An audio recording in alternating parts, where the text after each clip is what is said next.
Damn, son, where'd you find this?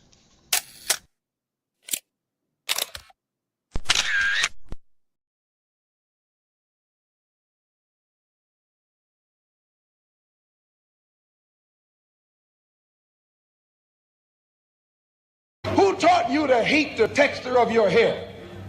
Who taught you to hate the color of your skin to such extent that you bleach to get like the white man? Who taught you to hate the shape of your nose and the shape of your lips?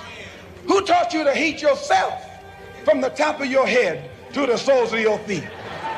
I love people as I meet them one by one. People are just wonderful as individuals. You see the whole... My great aspiration, my greatest ambition is to be so good. Now, in that way, I'm tiresome, as I suppose, to live with, because I want to be a fantastic human being. I am the greatest. We're not disputing that, guys. It's how does Sonny Liston feel about it? He can't feel but one way, and let's take everything I say and like it. Because February the 25th, I'm going to take back my job. I'm the champ. He's no champ. He's a tramp. When you see men fall, don't laugh. Learn. Learn. Because you're on your way up. And the things that tempt people to fall, you and I are not free from that temptation.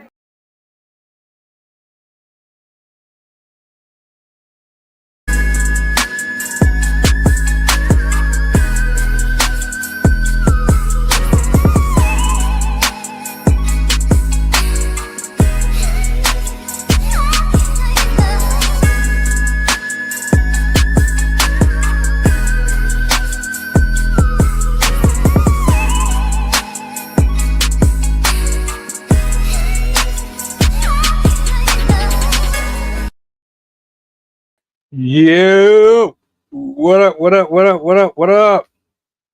Talk to me, talk to me, talk to me, talk to me.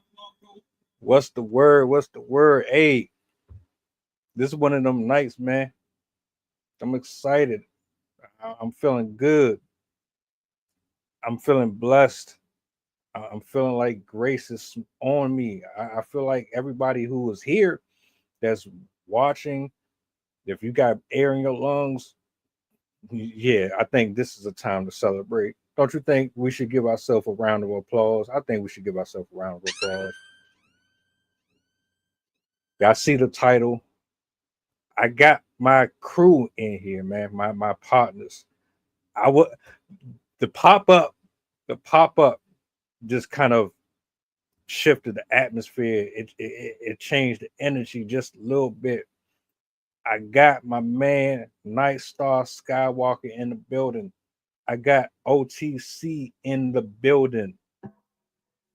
Yeah, this is the first time we've had this panel, this star-studded panel on the same stream. This is about to go down in Gilbert Arenas. You see the title, you see the story. I know you heard of it. Yeah, we about to get active, man.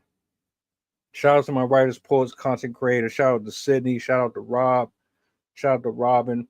Appreciate everybody that's in the building. I'm about to just go ahead and bring my people up here, man. I'm gonna let them introduce themselves and whatnot. I see you, bro. We're gonna quickly just do that. I got a couple of clips, but we're gonna try to be thorough with this, you know what I'm saying? So I'm gonna bring them up on the screen and let's have a good time. Get comfortable, grab you something to drink, something to snack on, and let's get it. Yo. What up, dog? Hey, everybody. Blessed, man. I had a minute with the studio here for a week, equipment failure and all, so just getting into the swing of things after a couple of days. So I'm back on, and I'm glad to be here again, talking on the panel. You can call me Knight for short, and I'm an illustrator based out in Miami working for about 15 years pro, make independent graphic illustrations, speak on STEAM, science, technology, engineering, the arts, coding, and all of that. So you can see me for the future if you're looking that far. I want to shout out to all the crew and everybody far now and the future watching now. So appreciate all the support. Blessed Deep for hosting this wonderful moment in time. So shout out to Piece of Crew. Yo, the bounce back is real, bro. I salute you, because having technical difficulties in the middle of your own personal hustle is different. Oh my God, it was tragic. I was literally in the middle of painting my cover of my upcoming zine. Basically, I'm publishing my art as collection of short stories, sketches, all the art together, and one-man production. And I'm literally in the middle of painting the cover, and the computer just coughs out. So I had to stretch the credit, spend the money I did not have to get the things I definitely need to keep the money coming in. Because, you know how it go. Don't spend it on clothes. Don't spend it on the whip. Spend it on the things that's gonna bring you the more money. Like, that's investing. So thankfully, I did invest some years ago, and I've been spending from the dividends to have that. So anyway. I'm glad to be back, be able to be here and speak to y'all. So I appreciate it, man. Really appreciate it. Hope to learn a little bit about this topic. I'm not too big on sports, but I'm always open-minded, and definitely the topic on gambling. Yeah, let's hear about it. Yeah, I'm a OTC guy. We're gonna talk, bro. I'm gonna take you off screen until you get on camera. Because he always do this. I'm gonna bring you back up when you on camera, sir. This is one of them situations where we go back 20 plus. I can't, you know what I'm saying? We just have that thing, you know what I'm saying? It's like, but he's actually the one who told me about this. So that's why I want him to kind of touch on it. But from what I got, I do got a couple of clips up here I'm gonna play that kind of breaks down this to a certain extent. There's probably other portions missing here, but the bottom line is he got arrested for gambling, I guess. And then there are other components where it's discussing him snitching on people to get out of jail, and it's a lot, man. It's a lot. Let's hear it, man. Let's hear it. Let me go ahead and let me bring this on the screen real quick. I'll run this first one, and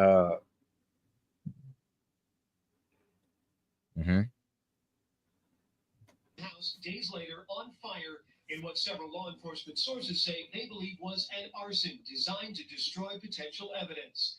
That search on Chandler, court papers say, led to the search of Gilbert Arenas' home in Encino that the indictment unsealed this week says was being used around the same time to host underground gambling events. And the law enforcement sources told NBC4 they believed there was a possible connection between this gambling ring and Heidi Plank's disappearance. They told us associates of the same organized crime group that's the subject of the indictment today were also linked to an illegal gambling room running inside an apartment at a high-rise building in downtown LA.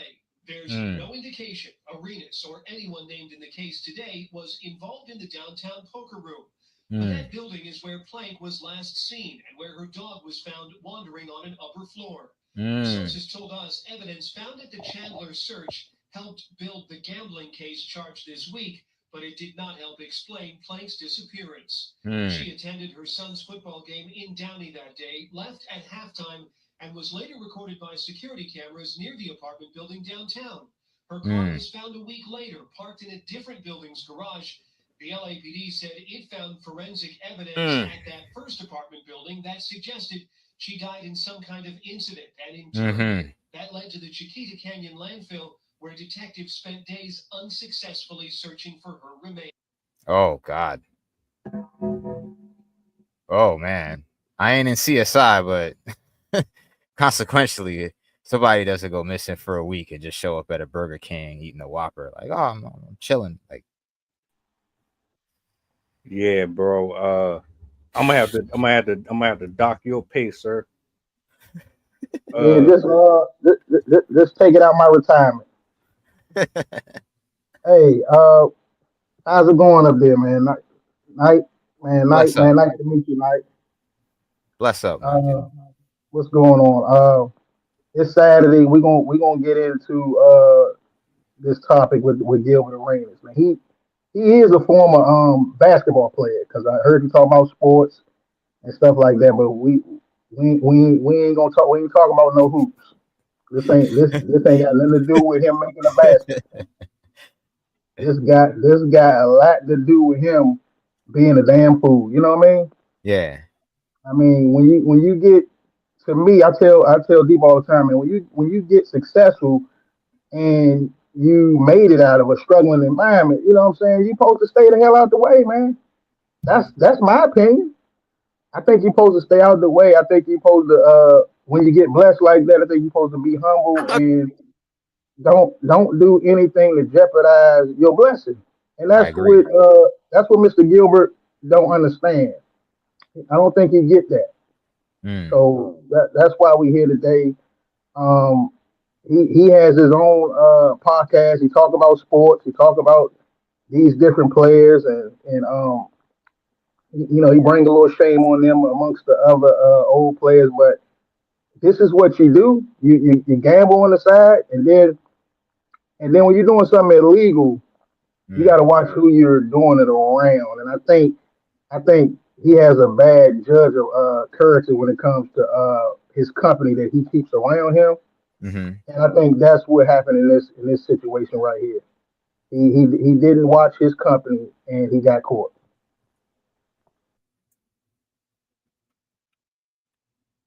Wow.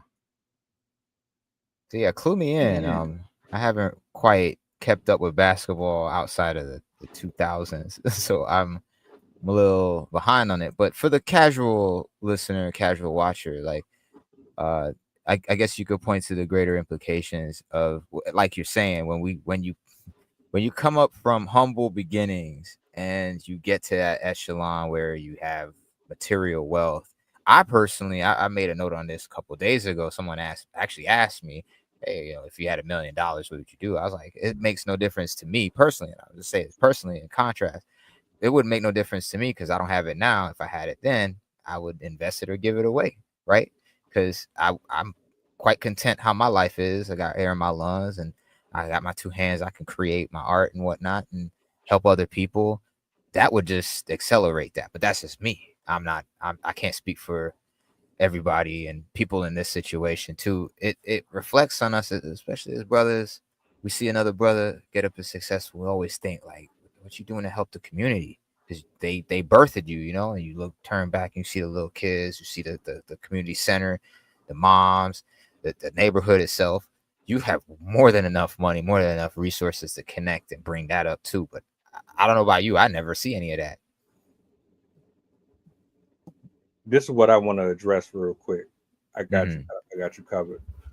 And this is my thing in general. And I've said this. I'll probably say this to the end of time. Every time I see a celebrity, don't care if they play basketball, NFL, they're a rapper. Every time I see somebody in the spotlight for any type of controversy, it's always for the same two or three things: sex, addiction, or it has something to do with finances. It's always those three. And it's funny that the people that you always see in tabloids are the ones that you look at and think, damn, they made it. Yeah. Like, my What's nigga, up with that? You niggas actually went to school, played ball, you went through all the shit that you have to do to get noticed by scouts. You got noticed by somebody who saw the gift in you. They took a chance on you. You ran with it. You made the money. The people were behind you. and then y'all still always end up fucking up the bag all the time. Millions, not petty cash, millions. Can't count that. It's not weird. It's to the point where I just understand it. Y'all, you don't like what I'm about to say, but the truth of the matter is, people are greedy. People are ego driven. All you care about is what you got on your back. All you care about is how many people you can sleep with. All you care about is these superficial things, and that's the shit that always get y'all in trouble every time.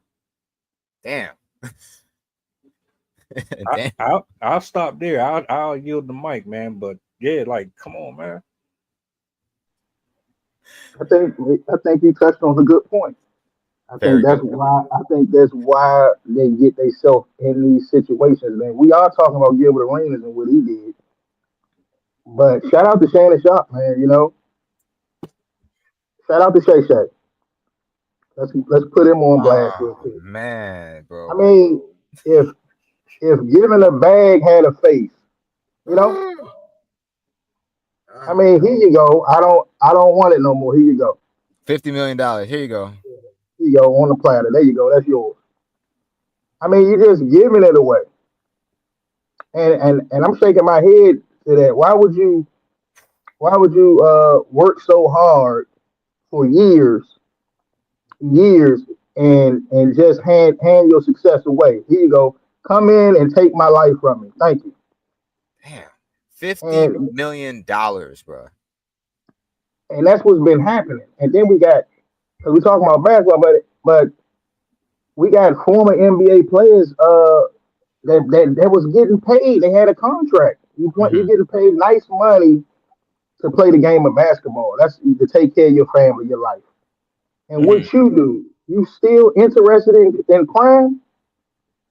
You up here gambling, trying to have a lottery with banks and what was that? Something they did something, a petty crime in Las Vegas. Got Marcus Morris up there, got caught up with the police. He played ball. I mean, is that not enough money? That's what I'm getting at. It's not enough. I'm too humble for this conversation. Yeah. I'm just like, how? How, man? I get not secondhand, I get third hand embarrassment. Like, through hearing other people, we ain't even see that kind of money. And you're like, how? Like, didn't alarm bells go off? You know, like, you got enough money to just hit a lick, get out of the hood, go far away, be on a boat on telecast, satellite, meet me on Zoom. I got a representative come meet you at the airport. You ain't gotta see me type money. And still, I gotta get the, you know, it's not my mentality. So I'm sitting there, teach me, help me understand why. What's the pull there? Can someone clue me in? And then with Gilbert Arenas, when it comes to just him, bro, you should be blessed. Your son just had a tragic accident, man. He's trying to play ball. He got in a car accident. Bro, that didn't humble you enough to stop your wrongdoings out here. I mean that's you should have took that as a sign to stop, and he didn't. That's what I'm saying.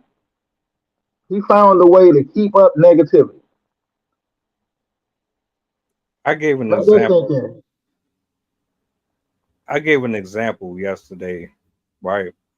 And because I was talking about Shannon Sharp, this dumb fucking idiot, legend. Him, my man you just named, and fucking Dr. Umar. You dry. Oh, come on, man. The dry bagger. This nigga gets on camera talking about they froze my account. Yeah, send me money to my PayPal. Oh, we seen that before. Like, shout out to the GoFundMe. Shout out to the GoFundMe. Yo, we got cousins that do that on a weekend basis. That's why we ain't on Facebook no more. Cause like every other post is, so Mammy done froze my account. She ain't sending me some. Come on, bro. It's called a job. Let's try it sometime. Just let me see you try it sometime. Nah, I'm gonna be on the corner with a cup out. And I mean, I know hard times hit people, but like the hustle of 2025 is so thick. Like you could just walk in it. Like, come on, man. Like you don't even. We in America. I can understand if we overseas in a country that ain't got no running water, ain't got no power, no nothing. It's hard, right? Here you could talk to a couple people at a library and see what's going on and link up a hustle. It's that simple. I see 16-year-olds stunting on me, and I'm like, come on, Dr. Umar. But see, You ain't look, embarrassed. This is what I want to say though, because Shannon Sharp's downfall comes down to this, and it touches back on a question that OTC had just brought up about Gilbert Arenas' son. This is what typically what happens with a lot of us, right? There's a specific assignment on your life, one for good and one for your destruction and demise. Satan has specific soldiers that are designed to come and thwart anything that God has for you. So at some particular point in Shannon Sharp's life, he's been introduced to his weakness, his true enemy, which is women. Ironic, right? It's the woman who just fucked him over, and this dumbass is about to get sued. Like, so put it this way: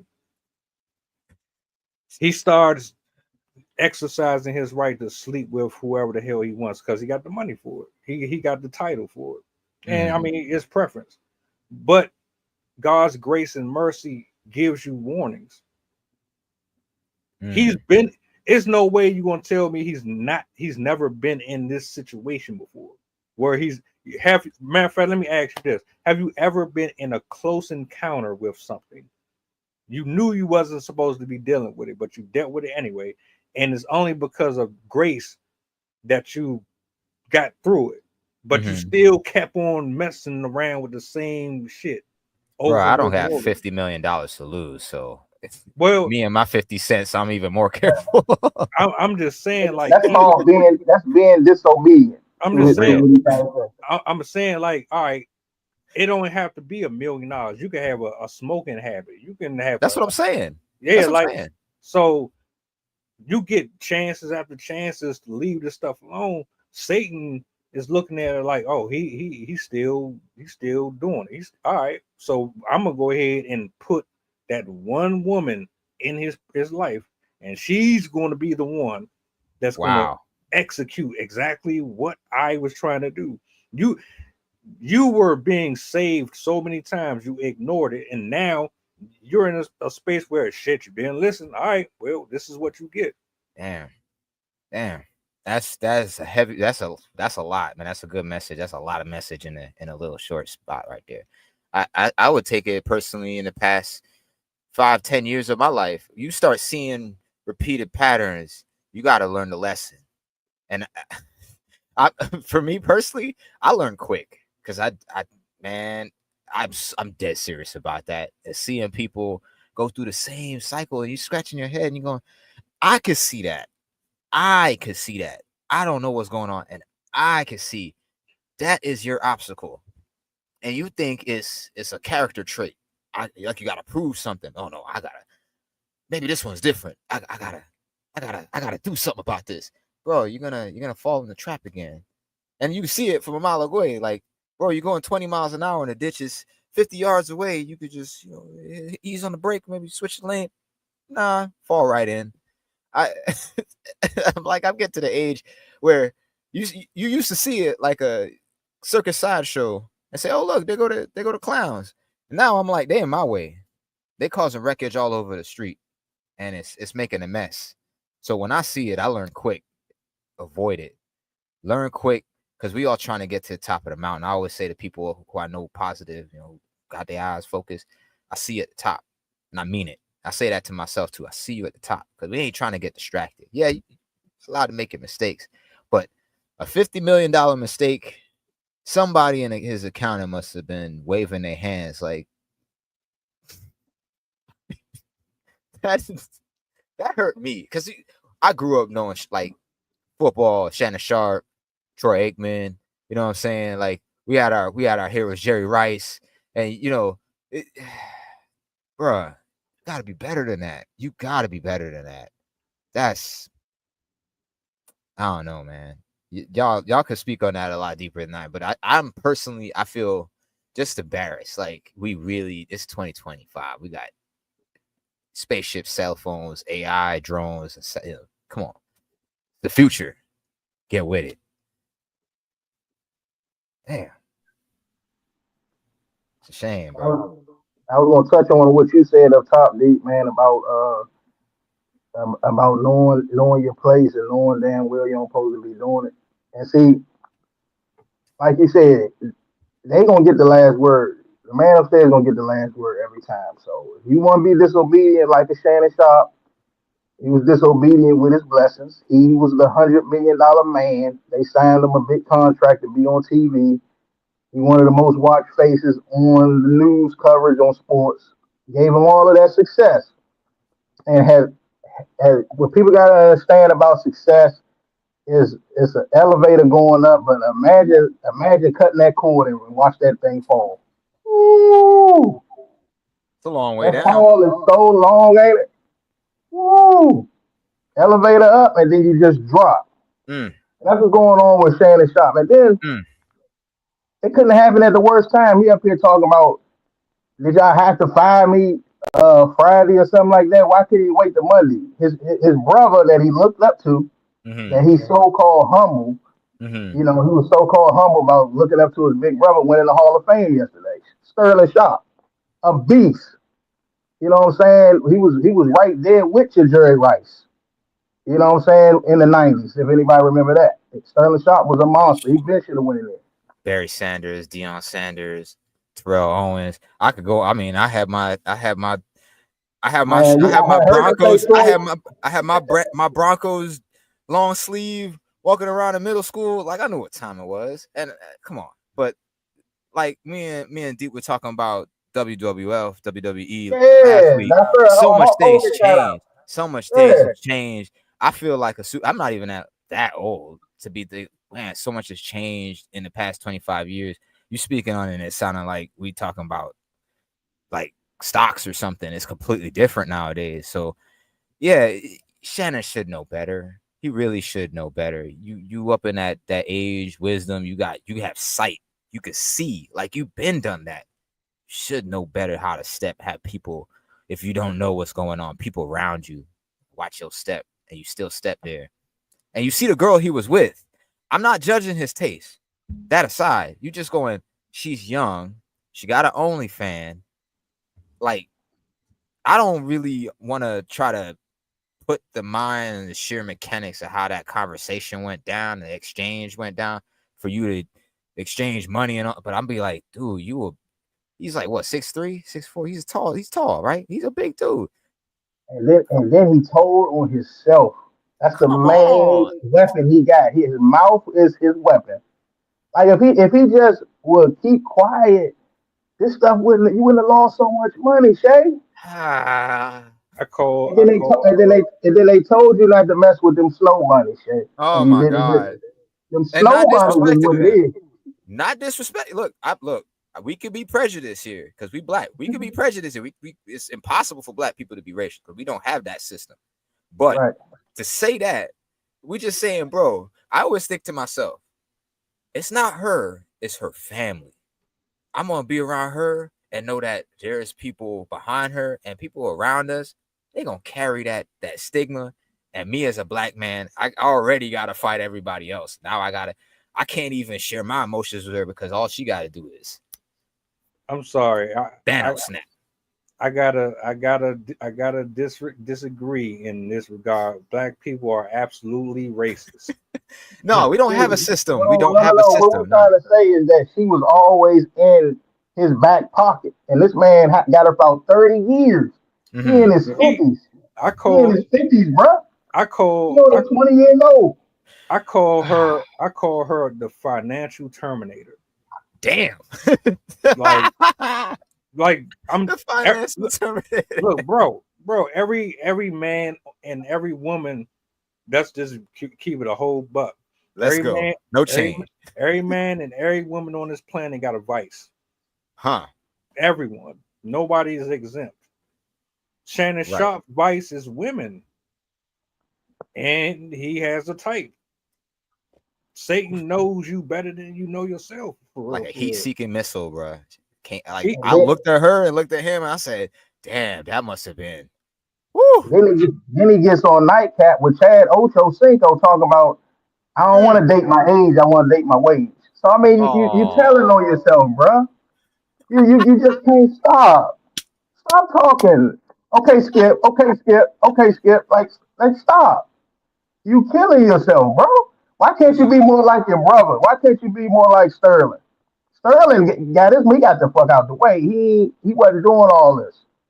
It wouldn't. He But told himself. It wouldn't have mattered. It wouldn't have mattered if he would have kept his mouth closed anyway, because the whole mission was to destroy him. The devil comes to rob, kill, and destroy.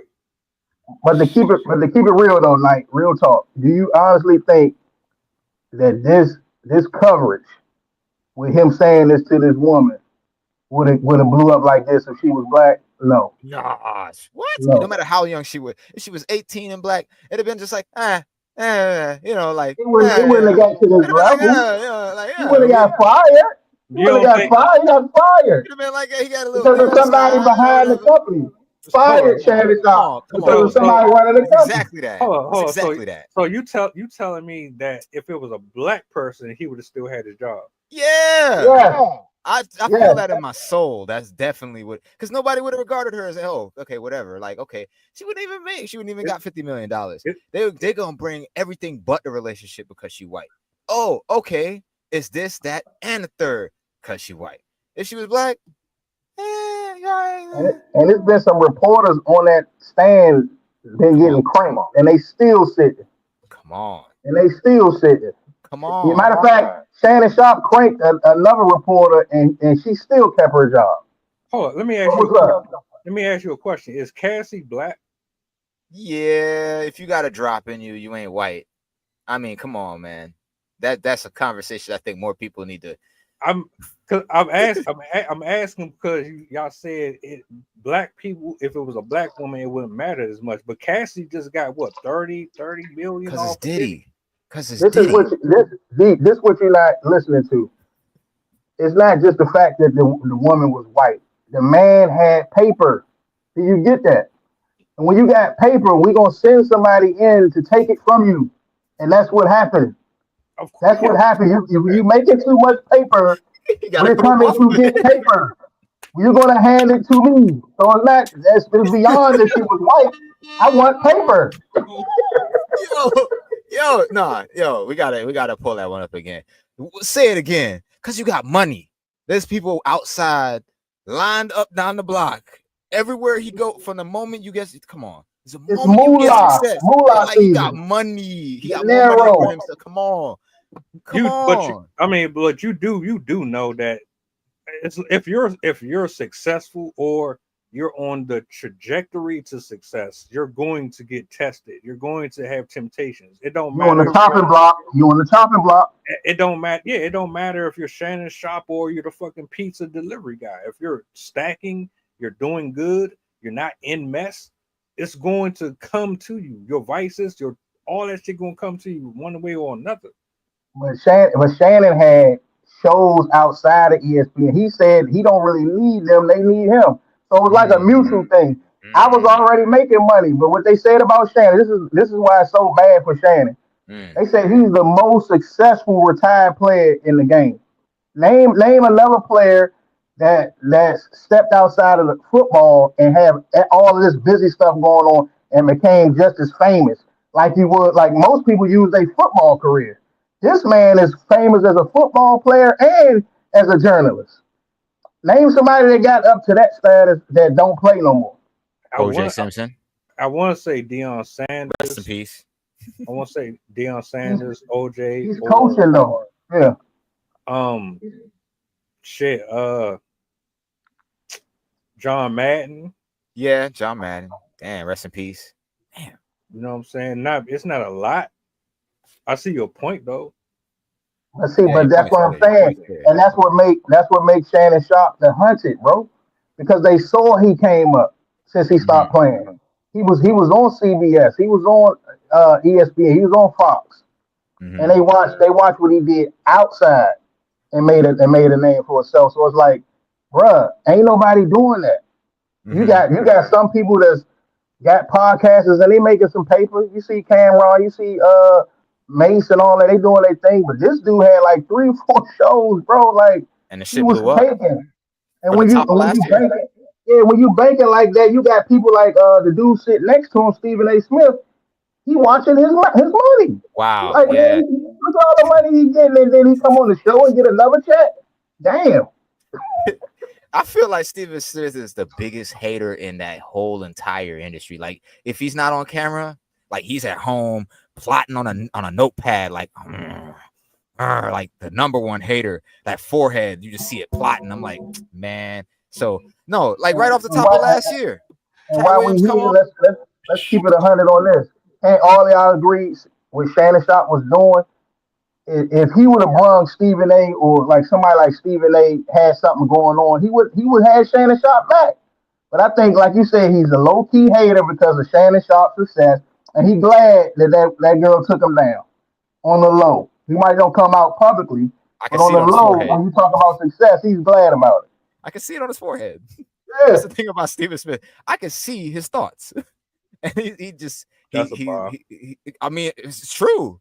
Ever since the man been on TV, and it's like he be plotting on live television. Man had his daughter on live television once, and he's hating on his daughter for taking the spotlight. So come on, like we all have wherever you live, you got somebody in your neighborhood that's the prototype on that dude. So y'all ain't hear from me. Y'all ain't hear from me, but they say they gonna fire his ass next. I wouldn't be surprised when I hear. Well. So if that happened, that's gonna blow up. But what's he gonna do? I mean, he'll find something else. At a corner, ain't nobody gonna watch that podcast. He can't do what Joy Taylor can do, but he gonna find something else. I mean, he been in this shit for. I mean, that Stephen A's world. He had Quite Frankly, and then he did the thing with Skip. You know what I'm saying? ESPN. But that's it. This dude Shannon, but look, he brought Cat Williams on there, and he been on the rocket ever since. We all watched that. Like that was the top of last year, and Cat Williams literally broke the internet. We still citing that.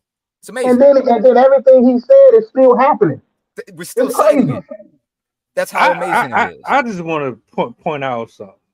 Even if Cat Williams never had said nothing, this shit was going to happen. Like we knew this shit was. I already knew Diddy was on that funny shit. I already knew about the Epstein stuff. I already knew that the government was corrupt, and like it didn't take Cat Williams to blow it up. It sensationalized it. It made it more popular, but it's what people is. See, if you got a voice and everybody listen to you. That's when the shit started. Because think about it. Look how long Diddy was doing that to people since the 90s. His ass just went to jail. His ass just went to jail the other last year since he said it. Come on. He should have been went. If that was the case, when somebody put it out there like Stephen A., he be putting out there with certain coaches, next week they lost their job. You see what I'm saying?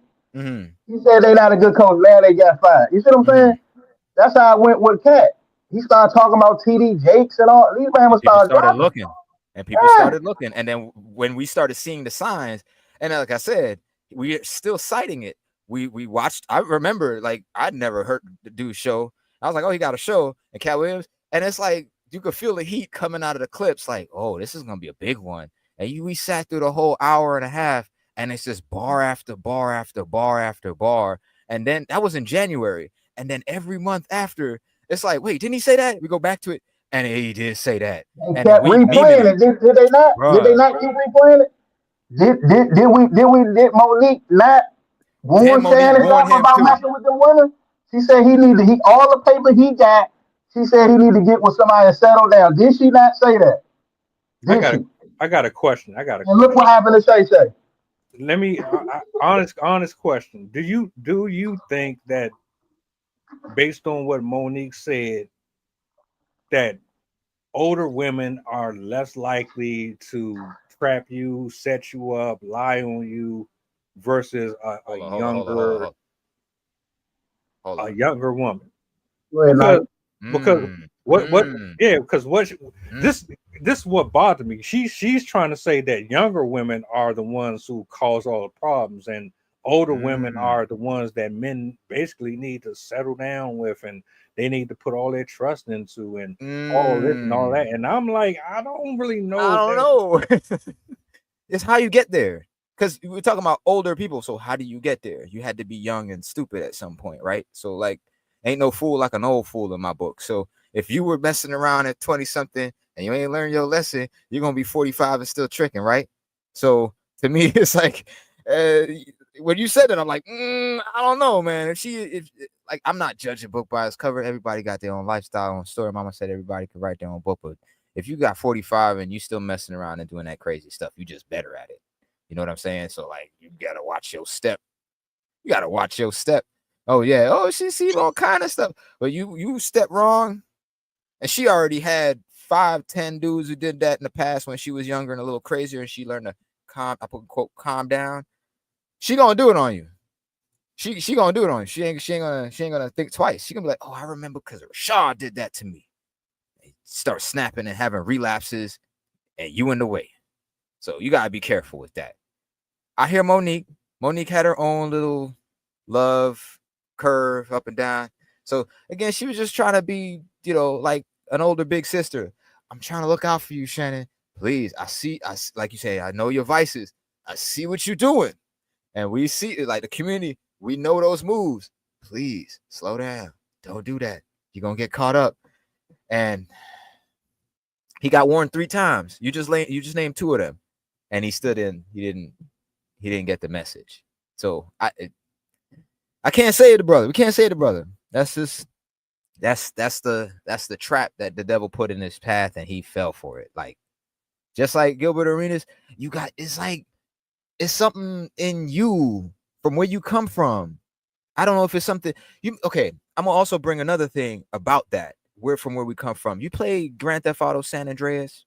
Have you ever played that? Played PS2? You remember Sweet? Remember Classic. CJ's brother Sweet? And he was like, bro, you left the hood when we were out here deep fighting this war. And his mindset is still stuck in Grove. He got passion for Grove. Everybody moved up and got money and moved on. That's what you're supposed to do. You ain't picked to live in the hood, and you know the hood ain't great. Get your and move on. That's what Smoke killed him. Try to kill him for. Try to kill his mouth because he was sitting there pulling everybody down. Everybody You trying to gotta get their grow. money. You gotta You gotta grow. grow. There ain't no loyalty in the hood. We all know what that's like. They born to die. You know what that is. That's not a trope. That's not a stereotype. It's reality. Like, you Some can look people, in some people think they're gonna get the success and go back to the hood and show and do off. something. Come You are on. food. You Come food. on. It don't work that way. You think you're gonna be the only one out here with it? It's not gonna happen. No. You I don't. about to hand it over. I swear I swear athletes got to be some of the dumbest fucking people. Bro. Because it's like, do you not have friends? Do you not have fellowship? Do you not have love? Do you not have parents or someone that's telling you, man, you got to leave this shit alone? Once you, like, I'm telling you, get the fuck. Once you leave this shit, don't come back here. Gone. We might still be here, but I don't look. I might never leave this shit. You got a chance to leave. Don't come back over here. I'm gonna kick you out if you try to come back over here. It don't seem like they have that shit. Travis Hunter. Oh yeah, I'm about to say shout out to my boy Travis. How's it doing over there, bro? Man. This hurts talking about it because it's just like, you see, we getting third degree embarrassment because it's like we seeing it. It's a Greek tragedy. You're supposed to take the money and go culturally. Go, just get as far away from this. Change your name. Live a different life. You got the opportunity. What's the difference? You can pick up a phone. We can see you on TV. It's okay. You got to come back and defend it. And as a Jamaican, I see it in Jamaica. People got fancy $100,000 cars in front of the shack where the road is a riverbed half the year. Why? Take your money, you invest it, and leave. Don't be around it. Leave. Go. You know how the system bigger than you, where your money come from, how it work. Get out of that trap. Period. And I'm saying this on the air, so everybody that's watching this, take that as a warning, a lesson, and a goal. Get out of that trap. Period. You come up on some money, invest it broadly, and go. Bye. Shout out to Theo again. He knew how to stay out the way. You never. I want to hear your answer though. Do you think that I heard from Knight? I want to hear from you. I want to know. Do you think? And I know you. I don't want to get you in trouble on that, but I gotta ask. Do you think that athletes and celebrities or anyone with status are safer with older women compared to younger women? Well, what I was gonna say on that was Monique was kind of touching on with him was like she didn't want him to get caught up in a situation like he is. What she's saying to Shay is that you're a former player. You played 14, 15 seasons. You retired. I mean, you got, and then after that, you got successful with your podcast. She's telling them about. She's proud of him. For one, that's what she starts saying to him. And then she's saying that you have a target. That's what she was trying to get to Shay. You have a target because you're in your 50s. You real successful. You got all this going on, and you don't have a wife. No, I do not. So what you waiting on? That's what she told her. What's the hold up? What you waiting on? At that point, at his age, with all he have accomplished, right? He should have met somebody along the journey. This is what Monique telling him to share his life with. But what you did instead of meeting somebody to share your life with, share your success with, you gave it to somebody that didn't mean shit. You gave it away. That's what she was warning them about. You supposed to been settled. You didn't even supposed to be in the limelight at 50-something years old. You played football for 15, 16 years. You was young. And what she telling Shannon Sharp is, nigga, you still trying to act like you about to, was grandpa age. And you still trying to be in the streets. That's what she was telling them, bro. That's what she meant by that. Like, why are you in the streets and you don't have nobody on your arm, dog, to share this with? So you could be somebody that can protect you. That's what she was saying. Look what happened to him with this girl. This girl wasn't trying to protect him. He needs somebody that he can trust and build with and be on his team. That's what Monique was saying, bro. That's why she said get somebody more your age, because you can't expect that out of no younger. They not gonna be responsible. They don't know that they ain't finished living life. Hey, telling you like a big sis too. She was like, Shay, for real. Like they ain't even finished living life. They just getting in the water. And you been out there too long. And that's what she told them. She was responsible. She had an assignment and she carried out her assignment, my nigga. She was doing OnlyFans, yo. Yeah. OnlyFans, bro. She retired. And she retired. She wrote to the fans. Now that I won this lawsuit, guess I don't have to do this no more. So that's why you should blame Shay, because he's still acting like he Travis Hunter age. I can give Travis Hunter a pass because look how old he is compared to Shannon that already been in the league and went through people. Nah, I ain't giving him no pass neither. When you young, what you say up top, Mike? When you young, what? Fuck that. Bro, when I was young, I was a menace. I'm gonna be honest. When I was young, from 18 to 25, I don't know what kind of energy that is. I still look at myself and like, what is that? There's some like havoc going on in your life. You could have all the craziest thing going on, but that youth is giving you some kind of superpowers, and you just a menace.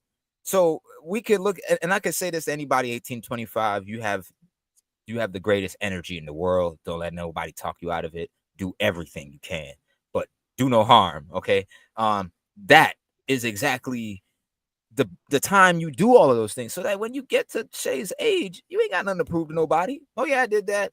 Yeah, I know how deep that go. I didn't die, thank God. And I should know better and do better. Especially you have the time between 25 and whatever age you at. Looking back, you have that time to get it right. No matter how many times you get it wrong, to get it right, so that you can live on in the future. That's what she meant. You mess around with these girls when you're young, you find out what you like, and you get away from the things that don't work for you. If you gotta stay alone, I mean, you got money, so it's okay to be alone for a while.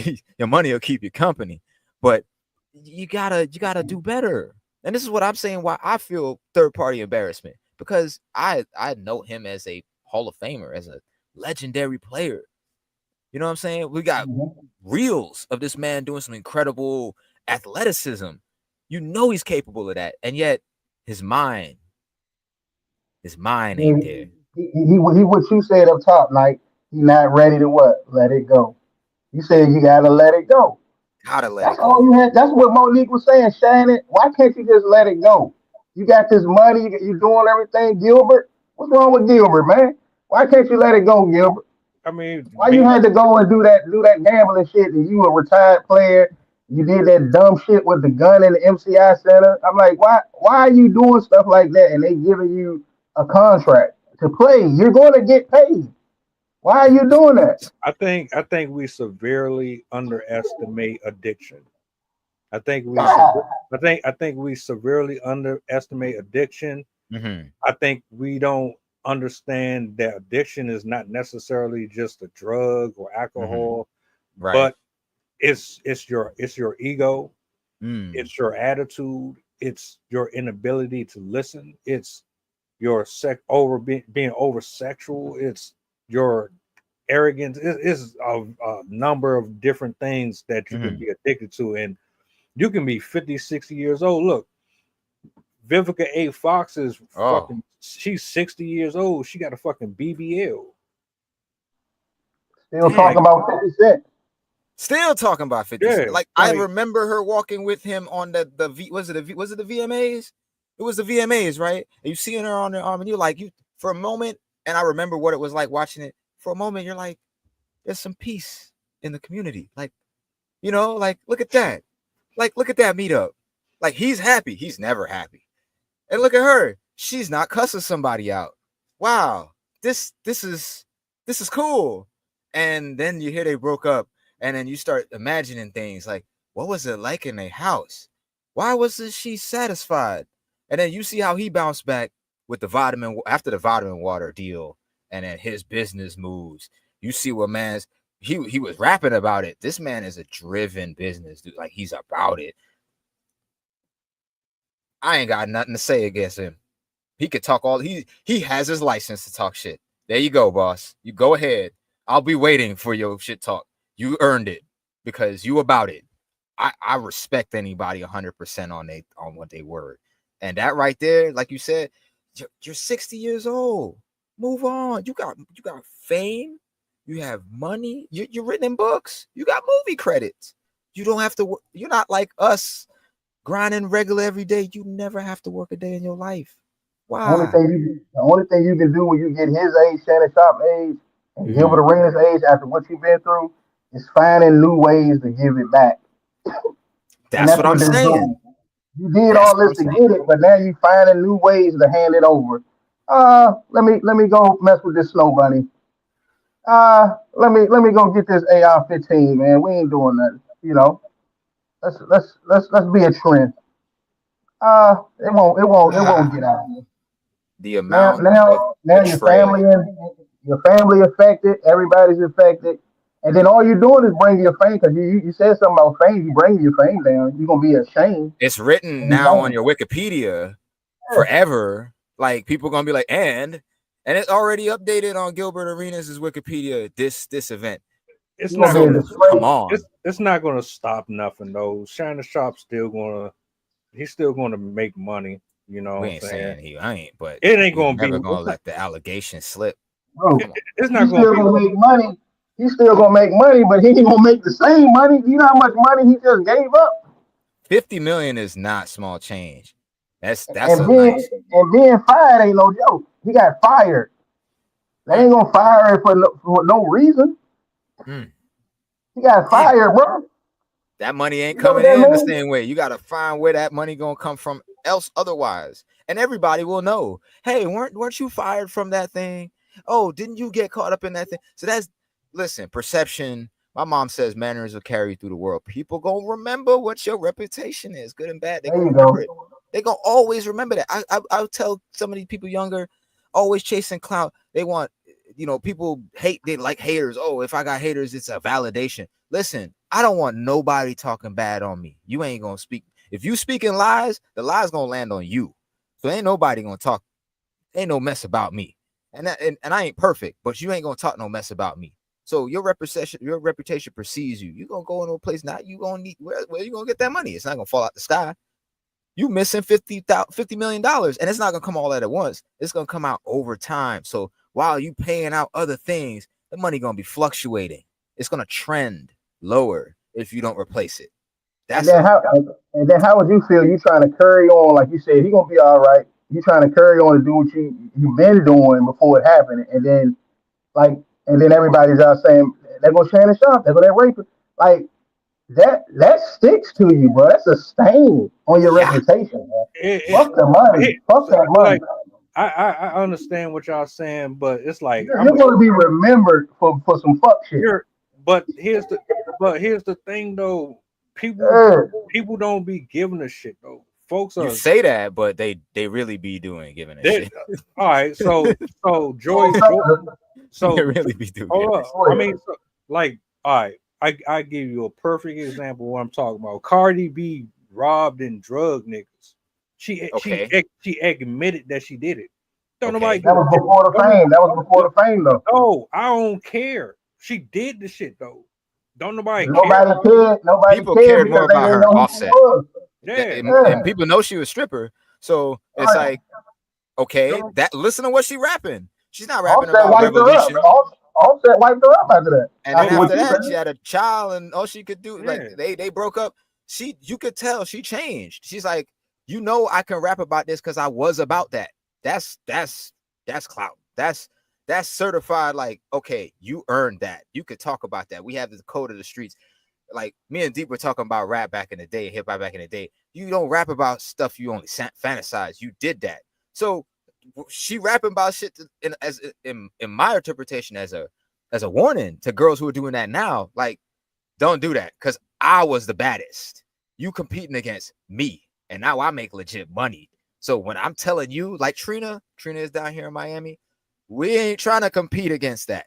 Nobody wants to compete against. Okay, so if you think you bad, and then they listen to some of her old records, and then listen to how she evolved, you like, man. Now what's stupid is what you said about Cardi B is that if she made it, like we talk about with Shannon and Arenas making it, and then do that silly shit about drugging people, man, you got something to talk about. Right. Everybody got to start. Everybody got to start at some point. You don't got nothing to talk about if she ain't doing it no more. He was hustling bricks, man. So you telling me it's okay to praise and worship somebody? We ain't praising that. We're not praising that. We're acknowledging it. You started stuff now, sir. No, because I'm going I'm going off of what you said, man. Because you saying if Cardi B never, because you don't know Cardi B was before the fame. Didn't I say before the fame? Hold up. Cardi B was a ring card girl for the URL battle rap. Okay. A stripper, etc., etc. So you telling me with I don't know. This shit is weird to me. Come with it. No, did Cardi B ever hide the fact that she was a stripper? I heard her say it plenty of times. Yeah, she never hid it. There's footage out there of it. I'm not even talking about it plenty of times. I'm talking about the fact that she confessed to robbing and drugging people, and we sitting up here debating whether or not it's a good thing that she made away from it. No, not at all. Again, like it comes with the culture. Like, at least as far as you and I, we listen to rap, dog. We listen to hip hop. We know that like you can't rap about what you didn't do. So look at Jay-Z. Look at any of the big dudes. Yeah, they were on the corner. Look at Biggie. Rest in peace. Look at Biggie. I Come sold on. drugs, but I did it to feed my daughter. Come on. But he sold drugs. That was all then right. the rap hit off. Just like an Ice-T. You were pimping. The rap hit off, and now I ain't got to do that no more. Now I could just talk about ass. Now Here's the difference. Here's the difference between Ice-T and Cardi B. Ice-T, he made atonement for his life. Did he? Allegedly. Let's just say all of them made atonement. Cardi B started in SummerSlam tonight. I saw that. I saw the clip on Twitter. Came out with the big black feathers. We outside. She about her music. Yeah, she about her music now. She don't give a we making outside tonight. Come on, man. Get rid of all that WWE crap, that cartoon shit, man. The pain is deep. I know the pain is deep. That hurt, man. I got a clip to share with you about the classic WWF. I'm gonna share with you with Yokozuna and the cage matches with Mankind, bro. And I was thinking about our conversation. And I said, we really didn't know what we were watching, bro. Like, we really didn't know what we were seeing as jits. I was 10, 11 years old. My uncle just top of my life thinking it couldn't get any better than this. It really couldn't get any better. I didn't even think past 2001, 2002 as a jit. I just figured it was just gonna be the Jetsons. The 90s was it. Like everything that was real great happened in that decade. And it was close to you. Like it didn't feel like oh, you know, that was happening and like it was somewhere over there. No, like somebody winning, somebody bringing the culture up. Everybody was on the street talking about it and felt like, yo, you saw that? Yeah, man, bro, I'm gonna go over here. It wasn't like I need to buy the next Jordans and it wasn't so compulsive. It was like, you know, and you vibe the track. And like I said, they were talking about how they were living. So we weren't thinking they still drug dealing. We were thinking, well, he ain't on the block no more because he's rapping about it. And now if you out there on the block listening to this, now you don't feel so alone. And that wasn't corny to say. That was not corny to say. That was like, okay, like I'm not the only person living this lifestyle. Maybe I should do something better. They ain't talking about nothing like that now. They're talking about the next trip they're gonna take. And I mean, that was even 2016 with Xannies and blues and pills, and now they just straight up zonked out. They in another dimension now. And they're not aspirational. So I hear what you're saying, but it's Cardi B also is just like she been done that. Now she got a kid. She show up. I've seen her live before. She's beautiful. She's like the camera, the photos do not do justice. She is beautiful in person. It's just like with the Angel Reese and Caitlin Clark. You gotta allow these women to grow up. Everybody makes mistakes when they're young. It's true. They gotta grow up. That's the bottom line. And every one of these kids younger than me, literally younger than me, they think when you hit 30, that's it. And I'm like, I mean, once you hit 30, you are gonna have an about face. Because I never dreamt I was gonna hit 30 at all. Not like I was gonna die or anything. I just it never crossed my mind. And then next thing I woke up, I remember the morning I woke up, I'm like, I'm 30 years old. And I'm like, oh, I gotta move. Like I gotta move different. That was another voice that came in my head. All this, you were once playing with blocks, alphabet blocks, and then you stopped. You look at them now and you look, that's baby stuff. I've been past that. So we can revisit all of them when they get 40, 50 like Gilbert and Shannon and see if they still doing that silly shit. At that point, that's a shame. That's when it's a shame when you're older and doing it. Speaking of that, I actually got another clip I want to play because lay it on us. This one it brought up another question, and for one, people are like, did Gilbert Arenas know that he was dealing with a crime organization when he was doing his gambling? Did he have any type of insight on what was going on with this woman who disappeared? You know what I'm saying? Because he bailed out on 50,000. He got online. He got online and started. I'm out. You think I don't know them. I'm snitching. Yep, I'm snitching. I'm not staying in jail for y'all and all this. So hold on. Let me check out. He's born 1982. Really, bruh? Really? Why you acting like that? Oh man. This was a free country. This is egregious to me because how do you arrest somebody for playing poker at their house? It's like, okay, you know what? We all live in LA. We shouldn't go all the way to Vegas. You know what? We all got millions of dollars. We got mad money. We got a nice crib. We could just bring everything here. And again, guess what? Vegas don't even got to take the cut. That sounds like a perfect idea. But somehow that's illegal because somebody's making money and they're not paying taxes on it. It's just like, it's like we live in a fake free country because how you go arrest me for I'm playing a game in my crib with my homies. I know all of them. And yep, some lost some money, some won some money. Sometimes I lost some money. Sometimes he won some money. That is none of your business. I mean, it's Professor Philly for me to be arrested. You gonna come to my crib, put me in handcuffs, and what I do? Man, you was having fun, bro. You shitting me? You making money and you playing games without telling us? Oh, yeah, that's an arrestable offense. I mean, we need that money. We're not going to tell you what we're doing with it, of course, but that's called tax evasion. That's what we're going to try to get you on. Come on, son. This is 2025. Niggas can't just play a little gambling game at the crib. I can't be consistent. I can't plan out. Hey, man, we're going to do this every Thursday, Friday. We having some games at the crib, man. Play for a couple hours. Come through. You know, I got food. I got a dealer. I got some people serving drinks. We in the Colorado Pride, man. You don't even got to catch no flight. Man, it sounds like it's just a couple brothers thriving. And somebody was hating enough to be like, oh, guess what I heard about? They're doing poker games, and they're not telling the government. Mad cool people. Great time.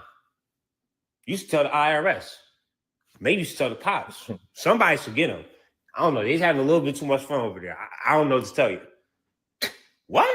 This is crazy. Now, I will say, this little part right here, that's a little worrying. But other than that, it's just like, come on, man. Can't...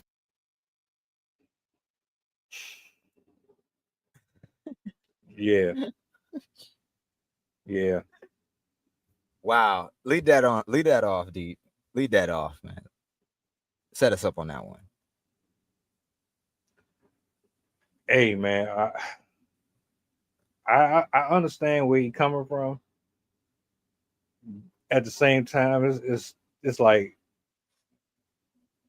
as far as I'm concerned, most of them dudes know who they dealing with. I don't know. Shit, if it was like that, then why don't you go ahead and come and holler at everybody that be shooting dice outside around the corner and playing dominoes and all that, if it was that serious? You're coming after them for a specific reason because somebody that you're hanging out with is known to do some things that is rubbing you the wrong way and you are not getting your cut. Or you just had your eyes on these people for a while and now you finally had an opportunity to come at them. I don't know. I don't trust none of them people, man. For real. So it sounds like typical haters. Just patent haters. People show up to your party and you're like, who he with? That's he with you? And nobody know who he is. And then he go home and he blog about it, or he take little pictures. Look at where I'm at. Got it on Snapchat. Look at where I'm at. I'm with these people. Oh, look at me. Hating, right? Like it's a damn disease or something. Like you catch it like a cold. You just hating. Just stewing in it. And then, I mean, first of all of it starts with the money. Like anytime we start talking about this high level thing, is literally the money you handle it. How that works, I don't think people understand the rules of the game. That's how the money is built. It's people who literally make the money at the mint, they have systems in place. They know where it goes. When they start seeing deficits in areas cash gets pulled out of the system, out of the supply, and it's not circulating right, they know where the money goes. I live in Miami. Drug busts happen all the time. Raided some house out in Hialeah, and it's like, how did they know? They literally track it with the local banks, and they triangulate where money is just disappearing. Money is, you got floated X millions of dollars in this area, and it's not coming around because it got serial numbers on it. That's not your money. You don't make, that's not yours. You didn't print that. So you playing with monopoly money. The banker want they cut. You're not gonna run from that. So you got to be smart enough to how to play that game first. And then you got money, enough money that other people who know you got money want that money too. They're gonna come and hate you. They're gonna show up to the party, eating all your wings, drinking all your liquor, and ain't gonna bring not even a bag of ice. Hating shit every time. Damn, it's an epidemic, man. We got haters everywhere, bro. It's ridiculous. OTC, is he a part of something illegal, or was he just caught up in something he had no idea about? Well, it's like I said before, man. You gotta know your circle, and the way this seems to went down, it reminded me of that movie Belly. When my man he say, well, I don't like that shit. I don't like that shit like that. I'm gonna have to drop a dime. I'm gonna have to drop a dime on them. I'm gonna have to drop a dime on that. So I'm like, you don't like it. Why? Haters. Why you don't like it? Because Gilbert Arenas is known to do some wild stuff behind the scenes. He got a career in it outside of basketball, and a part of his wild antics is the company that he keeps. And he been called out by his incidences before with a former teammate. Kwame Brown called him out plenty of times. He had a gun incident, like I said. And he's been known to do stuff with people that he don't really know like that. You know what I'm saying? Like, I don't think he knew these people as well as he should. And as far as I'm concerned, hell, one of them could have been wearing the wire. Gilbert Arenas too many violations. Because it's not really what he did. Like he's gambling in his house. It's not really what he did, bro. It's how he did it, and the way he is and the way he do it. It's just like Shannon Sharp. Me and my big mouth gotta tell everybody. Like he run and tell that. Like Mark. Like, why can't you just be low key, Gilbert, and then do it? Why you had to tell somebody and they spreaded the word? Now the word is out. Now when everybody get to gathering and everybody come over to your event, guess what? Somebody in there is a rat, a snitch. Come on. Because of you, Gilbert. You did it. You know what I'm saying? If you would have kept everything low key and had a small group, it wouldn't have got outside, police wouldn't have got called, and you wouldn't have went to jail. And then what you say, I'm snitching. Okay. And they were snitching on you. They know you a snitch. So snitches is hanging around each other, telling on each other. But who got something to lose? Damn. Who house it was at? They were saying it was food there. They were saying it was naked girls running around. I mean, why everybody knowing your business and if it's at your house? Why, Gilbert? You just wanted people to know. Why you had to touch on that girl, Shannon Sharp? Why, Shay? Because you ain't want nobody to know you was gay? It was because somebody called you gay with the purse? Wow. Nah, I don't do that. I get mine. Then he was on Instagram getting it in. You see what I'm saying? Damn. All of this to prove a point because you don't like how people view you or whatever the case is. Mind your business. Damn. This is why you're in trouble, because you are your worst enemy. You. Damn. And that's why I got out. All he had to do was be quiet and somebody else, but this the thing, somebody else could have do the same exact thing they did. But guess what they're not gonna do? Run their mouth. and they know and they know they circle, and they don't. So people keep saying money, money, money should change you. Don't let money change you. Shit, you better let this money change you. You better let it change you. Get out of Dodge. Get this money and change. Don't stay the same. Leave. What you doing? Why would you get this money? Why would you get this money if you ain't gonna change? I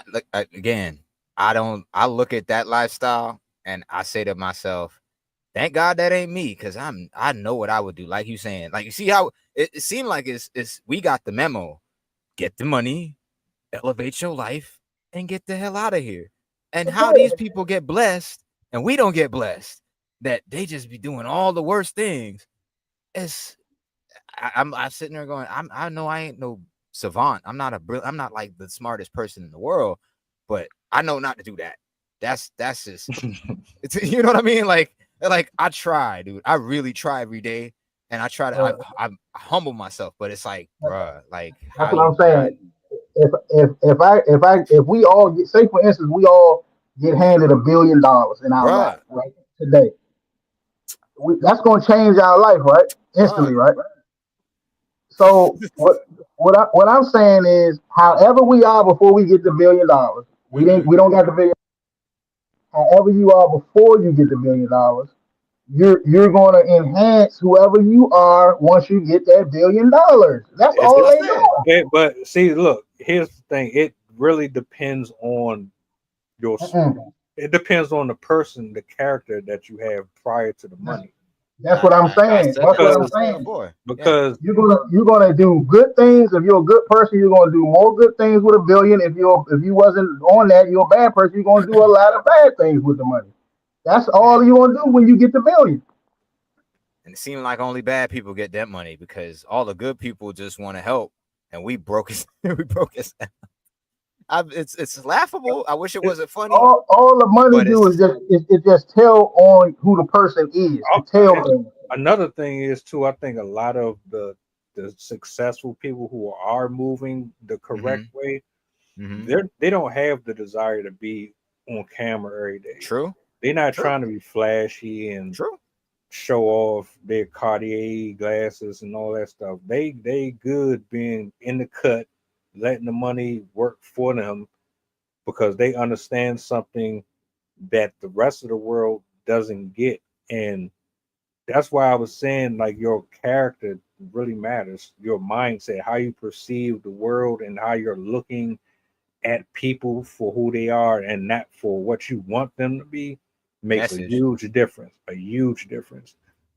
Me trying to force you, Knight, to be more would be robbing you and me and everybody else of the experience, their own opportunity to get from whatever interactions we're going to get, because I'm putting something on you that shouldn't be there.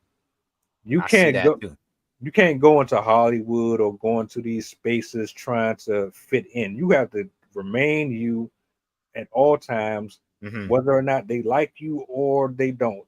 You cannot. You can't worry about impressing people. You can't worry about their opinions or views. That's why I'm not really big on putting personal stuff on the internet at all. I even declare it. You're not gonna, and I, and it's sad with how social media is set up. Like, from your interactions, it will feed you more of that, or what the algorithm thinks you should be into. So I get marketers, past my timeline, and it's like they're all reading or writing from the same playbook. That's obvious now, but after a year or two, and you seeing them coming out with, click this, and it's like they got a million things to say to artists and what you aren't doing, you should be doing. And I always come up with the 3 things. I don't see any of your alumni making millions of dollars, and the person you put in front of me who make $1 million, I've never seen them before in my life. So, and you ain't got no testimony. So, like, you telling me what to do and how to make $1 billion. I never heard of you. You ain't got nobody talking on your bill. And you're talking on the marketing side. I ain't see no art from you. Like, you got to make dope art. So you can't tell me how to be real in the art space. I shut that conversation down. They want me to pour my soul and heart. I don't see you in here. And the interaction I got from one of these dudes. So he goes on my profile, and he didn't even really read. It's written on it. You gotta read. You gotta read it. He's not reading it. He just sees whatever. He clicks on it. He's like, I don't see you, or I don't see the artist in this. And I immediately call him on it. Like, you gotta first of all be honest about it. I thank him. I say, hey, okay, I give you credit for at least taking time out of your day to even attempt to act like you care. But I'm not gonna take that. Like, I'm not gonna settle on that and be like, oh, like humble. Like, you don't know anything about my backstory. You haven't followed. I'm gonna say that. And two, and three, if you knew anything about it, you'll understand that, like, if you came here for the art, then you're gonna understand the artist. It's hand in hand. I don't have to tell you where I live and my personal business, that it overshadows what I'm doing outward for the public. With these superstars, and they choose the career they choose, whether it's music or athleticism, it's like once they afforded the life that they were aspiring to when they didn't have the money, it's like they forget all of that. Like, you have to uphold that now. You have a rep. You literally have that reputation. Well, you wear that on your chest. Shannon, you are a Hall of Famer. You are a recognized athlete, and you can't let nothing, no silly crap in your personal life tarnish that. Because now we ain't gonna think about that no more. I think about Joe Budden now. Nobody recognizes him for the music career he had. They just know him as a podcaster. Like, because he talks so much garbage now that nobody remembers the man had a music career. That's what I mean by reputation. You forgot how you got here. That's me speaking out of character, because I know damn well I always remember where I came from, and remind myself to be humble, remind myself why I'm doing what I'm doing, and never let any new venture or something, take me away from that. It's something to do with their mindset, bro. Like, this circle of people we got here, we ain't on that. So it's really strange for me to even comment, because I'm like, it don't compute to me. If I had $1 billion, I know what I would do. I'd go out into the neighborhoods. I'd go help the church, help the kids, make a community center, get as much of these kids off, wherever bad neighborhoods, so right in there and put the money where it need to be. Get with the right people. United Way, help the homeless. That's all you see of me, because that's the change I want to see in the world. I ain't gonna wait on no politician. I ain't gonna wait on no legislation to come around to it when they feel like, this is me. I'm just speaking all night. That's just me. I don't play that. Come on. 100 on that. 100 on that. I don't play around with that. So when I see people with all that money and their mind is, back there, it just, I'm confused. I don't understand. Like, what was it that you decided to go through this path of success, and you get to this level that you felt like the whole time, 20 years ago, 30 years ago, however long that travel took, I'm gonna go back to the hood. I'm gonna get me that car. I'm gonna park up in front of this. I'm gonna stun on them. Them dudes are long dead. Them people done moved out already. The hood done changed. And you still acting like big bro on the corner? Come on, man. Like, come on, man. Mindset, people. Come on, man. Like, we better than this. I feel like we better than this. I want us to be better than this. I work and get up every morning on a mission to do better, because I feel like we better than this. We need to do better than this. And it drags us all down. Every characteristic of this man. He's black, he's successful, he got money, he's athletic, all of those things across the board. Everybody who's in that same distinction is going to be dragged down too. We can't run from it. And that's why I feel secondhand, third hand, because it's like, you got to know better, bro. You have to do better. And now when people get to that level and think about who else who's on my level doing that, the allegation is going to stick. So you got Shannon Sharp giving away money. You got Dr. Umar begging for money. Come on. Like, bro, if you don't get out of here with this shit, man. And I get it though, you know what I'm saying? It's one of them things where you look at it and you're confused, because how are people, let me put it this way. Most of you put the work in. You did That's the only way I exactly eat. A lot of you did what you needed to do to accomplish what you accomplished. The problem is, it's where you're irresponsible with your blessings, and you kind of just let them go to waste because of your fleshly nature.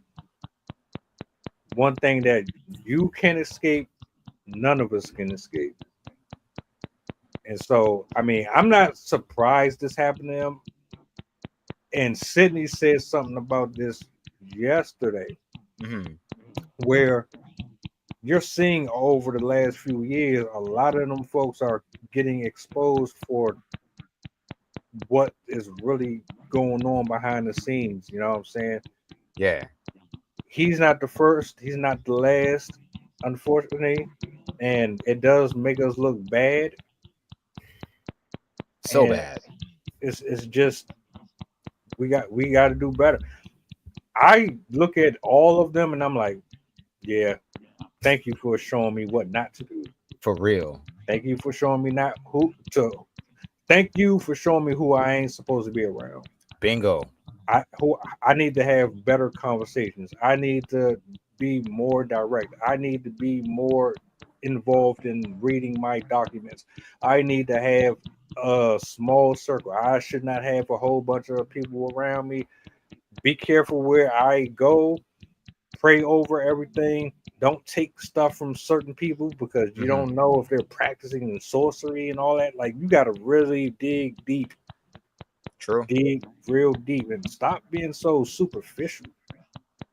I was told not too long ago, not everybody has the wherewithal. Like, when they say we built different, people really built different. And you could be in the same room with these people and they'll always choose differently. Some even find that they're just choosing because what they believe other people would choose. That's their reasoning. I figured that's what people would want me to pick. And I go, hearing that coming out of someone else's mouth, and I start to think, you really move based on what you believe other people would anticipate you to move like, and not have like a moment of clarity. Like, your brain goes on and goes, what do I think? Can I go with that? It's never, what's the original thought in my head? Like, my brain is working. Maybe if I do this, people might not like it. People might not agree with it. I might have to argue with those people about it. But at the end of the day, it's your life. What works best for me? And it's, I want to, it feels like a plague. It feels like a disease going around of ignorance that plagues people and deep set in their mind. And I had a man tell me this in a park in Detroit in 2011, that the next war, we're saying this then, is going to be one of the mind. And ever since, I have seen that attack people, all colors and shapes, creeds, all across the planet. People fighting over what to believe in and what to trust.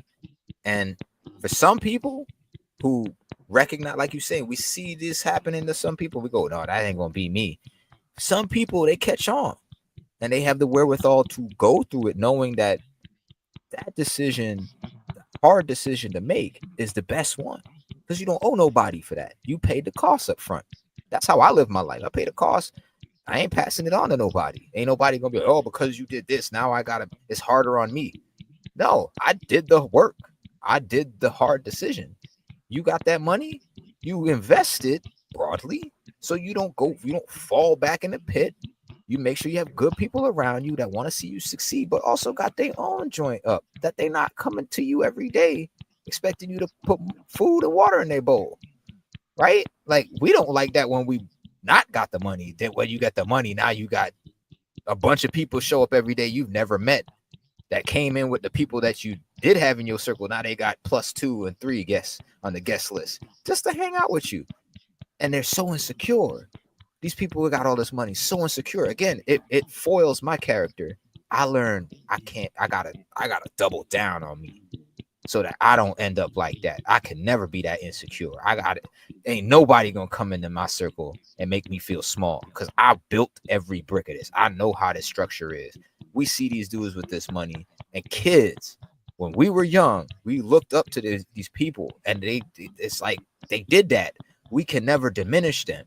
That you do some stupid shit like this, it shatter your whole world. You can never trust that now.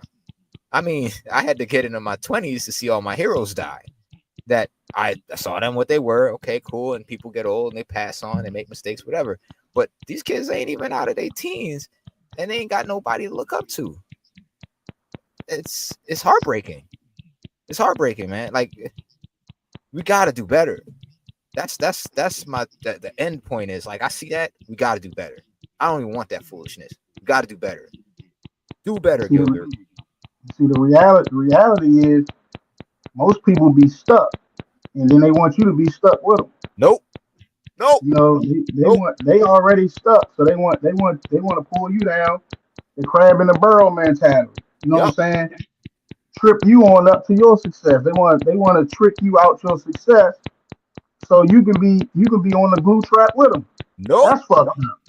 That is fucked up. And then when you go look at Gilbert Arenas and Shannon Sharp, you know, you got a track record. Most of the time when you look at somebody's track record, and that's your credit. You know, when it's time to go apply for a house and you don't pay nothing back, you ain't getting nothing. Your credit record gonna tell on you your history. You made more withdrawals than deposits.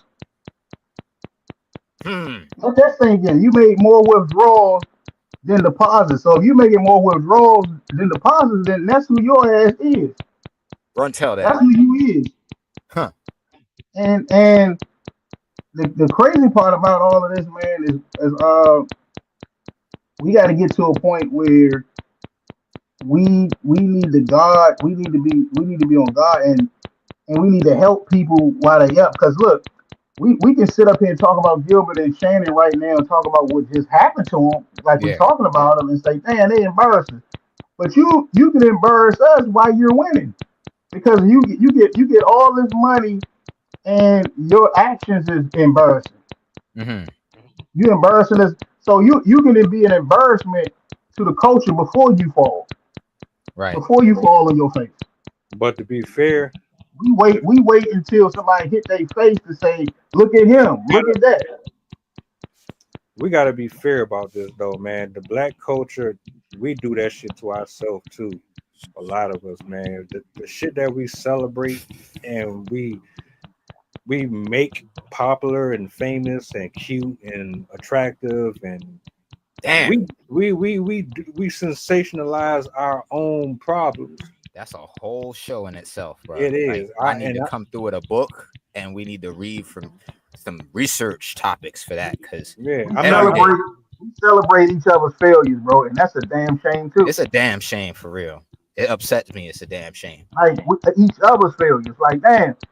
If you know me, you owe me. Simple as that. If you know me, you owe me. How come we ain't doing more of the same? How come we ain't bringing nobody else on? Come on. How can we sit there, like you said, and go back to the hood, get that car you always wanted, and drive it around and show off? Why we do that?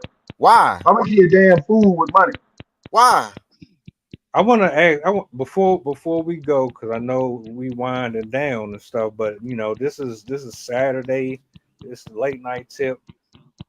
I gotta ask y'all. I haven't even had I did this with Sydney. I didn't get to do this with the fellas though, because I did a video. I did a stream earlier, and I damn, do I want to play that shit, man? Go ahead, man. No, you line it up. Let us. You said you had 3. You only played us 2. Well, though, this ain't got nothing to do with the Gilbert Arena shit. This is about something else. Okay. But I really wanted to know if I'm tripping or not. Like, am I crazy for what I seen and what I because like this shit is wild to me, man. I don't know how people are so strongly passionate about drama and gossip, and neither do I. But it seemed like it's a thriving metric. Yeah, it's crazy. It is And crazy. unfortunately, someone had to lose their life for this right here, and that's what bothered me. Like this, it pissed me off so much that this is why I want to bring it up on the screen. Hold up, I This just had it. I have a feeling I know what this is, but lay it on us, You boss. you just might. Go ahead and lay it on us, man, because this is All about right, knowledge. Come on now. Real. here it is. Here it is. Let me pause this shit. Let me get the. Some of y'all seen this earlier, but like I don't care. This shit pissed me off, man. Grown ass men and women. This is what y'all do. This is what I was talking about when I say we are our own demise, man. Hold up. In the way, we are in our own way. All right. Say it again. When in doubt, say it again. Oh, snap. Yup. End up getting somebody caught in the crossfire because of something somebody didn't even do in the fucking first place. Apparently, his girlfriend posted him on a T app and said, "Ladies, was 5 people came out and said, oh yeah, he was fucking on me, etc., etc., etc., implying that he was cheating on her." She then goes to him and doesn't even try to let him explain anything. He's like, "Bro, I'm a single father. I don't even have fucking time to cheat. I barely even have enough time for our relationship as it is." She wasn't hearing none of that. Ended up getting another one of her side pieces to come to his house and, like, I guess try to duke it out. But old boy she called wasn't trying to duke shit out and ended up just shooting into this man's house. Ends up goddamn hitting him, injures him, and then kills his daughter. Oh my God. Unalives his little daughter over false allegations of random bitches that probably never even seen this guy a day in his life, but wanted to stir up some drama in somebody else's life. Give me like 2 seconds to like rain my emotions down from the sky so my blood pressure don't blow out my eyeballs. Cause that's some high school mentality right there. He said, she said, and on the internet, you gotta do better than this. It bothered my soul, man. It bothered my soul. The child, like, no words. The child is innocent, right? Like, I know I'm not alone to say this. I am subject to a single parent household. I saw the divorce. I witnessed the divorce firsthand between my mom and my dad growing up, and that it tore our family apart. I lived a whole different life because of it, and I had to go through a period of time to reconcile how I was put in between their two issues, grown adults, the two people responsible for me being here in this world, having a brain and thinking about things, that I gotta reconcile where I am in between this, and someone telling me kids are never to blame in those things. You innocent, and thinking kids are innocent in all of this. You have this two spat between you two. You can't be adults and work it out. You're going to involve the child. Like, there's no more conversation. You failed the child, bro. Child ain't asked to be here, and you got this so crazy. Child lost their life. Like, that really upset me. That's really upsetting. And I wrote on that subject on Threads too. Right off the bat, it was like you got people writing about other people anonymously, and like, people can't even do research properly on a subject that we spreading rumors about people on an app, and it's for entertainment purposes. We all know where that's gonna go. People gonna sensationalize it. People gonna basically spread rumors on purpose about people. Remember this reputation thing again. I'm gonna expose myself a little bit too and say I was on OkCupid way back in the day, back in 2008, where they had user reviews. You can leave a review on someone's profile, how the date went, and you give them little awards, and people read that about each other. Oh, before you message this person, you see if they were a good date, and different things that people would say. Oh, they did this well and did that well, and you got an idea how they would be like in a dating situation, because that's what it was about. We ain't talking about marriage or anything like that. We were young, you're in your 20s, You ain't thinking that far. You're just like, I just want to meet people, have some drinks, meet somebody of love, romantic interest, maybe, and you still figuring out the plumbing. So it's like, you wanna know how everything works. You trying to know about yourself through things you like and what you don't like about meeting people, and you start mixing in this rumor thing to have some sway over what people believe in each other. That's manipulation. Like, period. Men, women do that. That's manipulation. No, nothing else to be said about that. And then it's unmitigated. There's no verification. There's no like checks and balance. I hate the lack of a better term, checks and balances. So you don't know who's saying what. You don't know this person. So then you go out there, you already judging. You ain't even remember why you want to be on this date with somebody. You're not even dating to get to know this person. You're dating them to judge them, which is just a reflection of your character. Right? And I saw Mudahar on Some Ordinary Gamers talk about this, and he's into programming and coding and the more technical side of this stuff. And it's like the way they set up that app, how you had to verify your profile, sending a driver's license and stuff, and it's unsecured. Are you slow? Do you know how the internet works? Like, you put any private data that's between you and the government on the internet, now you have opened up the opportunity, not this, possibly the certainty that somebody who is not the government is going to have control of that. I worry about it all the time. Passwords being unveiled, and they get into your Facebook. That's a social media, your Instagram, your stuff, and cause havoc. But we're talking like your driver's license, your address, your name, your age, you know what I'm saying, your personal data that someone could clone and then get at you. And now, because you were in a moment of being petty, you done gave up your privacy, and it wasn't secure, by the way. It was it was basically that data was set in a staging equivalent of a staging ground where it's supposed to be deleted after 24 hours. It wasn't hacked. It was just unsecure. It was set to a place where you could literally find it. How they found it on 4chan is they backtracked the addresses and found where all of these people's driver's license and profile pics were being stored.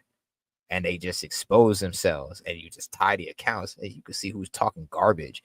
And it just looked like a bunch of bitter people, just like coming on a rumor app, which they already have groups like that on Facebook, where Facebook's level of user protections, they move a little better than that to not blow the spot. They could talk all the trash they want, but it's just revealing the type of character. And then we get to the child being involved. It's disgusting to me. Like, we're adults, man. Like, we leave that high school shit in high school. You don't owe these people explanation of your character. Show it.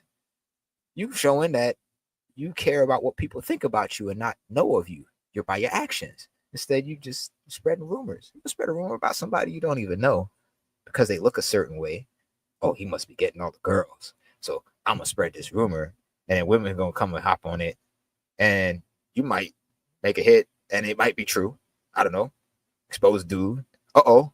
And now he can't go nowhere because everybody thinks he's what he's not. And somebody will take it to the max. They won't be throwing eggs at him no more. They'll be trying to fight him in public. And he didn't deserve that. Or if it was the other way around, which I might add, the first iteration of the T app, and I'm speaking on all of this because I wasn't at that show. My computer was down. I would have spoke on all of this. But the T app's original iteration was for men about, writing about women, but that was shut down immediately. Right? You could think your mind how you want to take that. Is that fair or not fair? But if men did that as they did, it turned into revenge porn, and it went to the extreme. Right? So it's the behavior, not the gender, not the sex, whatever, that people are doing that stuff. It's just, I don't know, deep man. That does piss me off, especially with the kid is like the cherry on top. Like you got a child hurt, bro. Makes you a monster. It's indefensible. Ugh.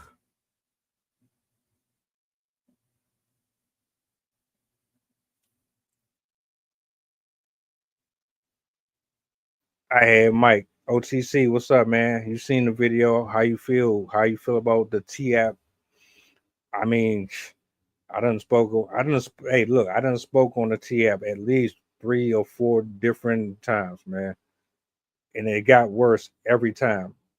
This one took the cake for me. You know what I'm saying? And I address first the creator of the app, because to me, the creator of the app, they planted the seed. I use the analogy, well, you got a tree, you grow the tree branches, you produce from the tree, and the consumer, depending on the nature of their flesh, Mm-hmm. they consume whatever it is that they need from that tree. That's a good analogy. To me, it started with the creator, because they know what is going to be consumed, who's going to consume from this. I don't know how far ahead in the future. I'm not going to say they're thinking, oh, they're going to kill people and shoot people because of their envy and jealousy. I don't think they really thought about that, but I think they kind of knew that this was a possibility. It's impossible for you to create something like that for a person or persons who have shown over centuries what they are capable of. So, OTC, I yield the mic to you if you want to add anything. Yeah, man. I seen the video, and from what I seen, I'm gonna say it could have been handled a different way. I mean, we all been in situations similar, being accused, especially as a black man. We all been there. We got falsely accused, and I think as far as that T app, I think it's like a steroids app. It's like an app on steroids. That situation kind of escalated real fast. You know what I'm saying? And it shouldn't have. When the girl posted the boyfriend and the daughter, because that was her daughter too. And then you got all these comments get on here. The T app it's a telling app. It's a snitch app. It's telling. It's supposed to be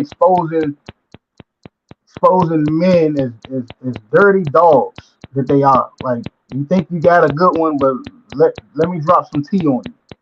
You've been with this one, that one, and the third. So you ain't special, sister. I had them, she had them. We all had them, and now they with you. They in your bed tonight. What you gonna do about it? Like that. My thing with that is, okay, you putting us out there. You put a picture up.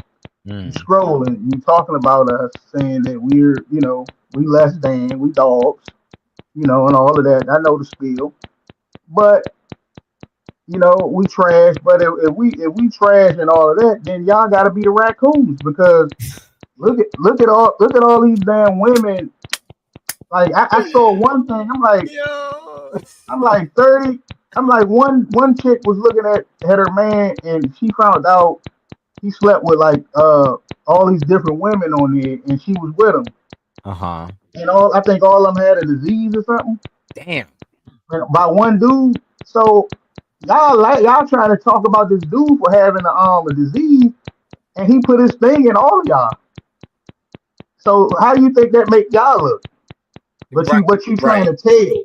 You trying to tell on me, but you're telling on all your girlfriends that you know, because all of them open their legs too. Now what? We all exposed. All of y'all dumb. Yeah. All of y'all dumb. So you're walking around telling on this T app, dropping tea, but the real tea is that somebody that you with, man, all your homeboys went up in it. Somebody that you with, your sisters or your cousins, your girlfriends that slept with who you dating. Around. Go ahead and Yeah. drop that. Put that in the T app. Let's load it up.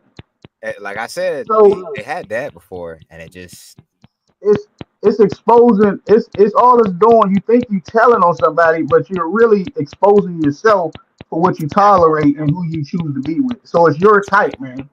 So everybody that you're telling on and you pointing at this person, that person, you're telling on your type. You don't know how to pick a good man because everybody on that T app is full of shit. oof. Everybody, according to them. And then let's get to the incident that happened because that was major. So you post a picture and then like you said up top, like everybody, she cared more about what they're saying than what she know about her dude. So if that's your man, you already opened your legs to him because you had a baby, and that's supposed to be at that point your family. Right. Where the hell is your maturity, man? Where the fuck is it at? I mean, you know you with this man. So my thing is, you gonna believe a fucking app? What? You're gonna believe an anonymous person, by the way. How was you catching these men before the app came out? Because you got caught before the app even was invented. So you've been getting caught. Bro, so my thing is, if you know, you know. I'm gonna just say that. If you know, you know. If you knew better, you would have moved better. And then you're gonna call a side dude, so you still giving it up to somebody on the side. Come on. So you open it, you dirty too. You mad that he cheated.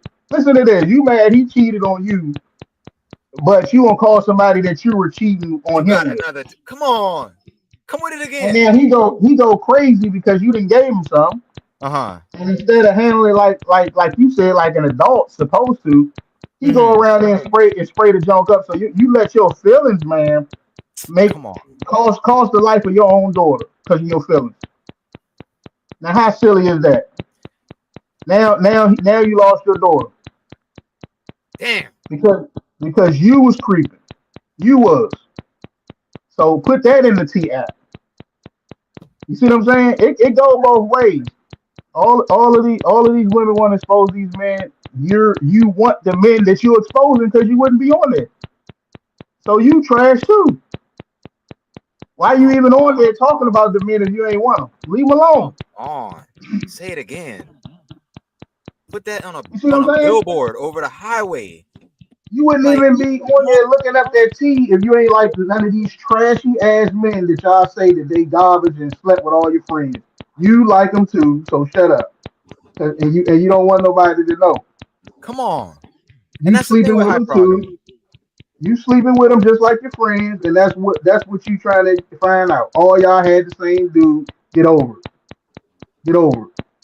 Let me ask something real quick too, right?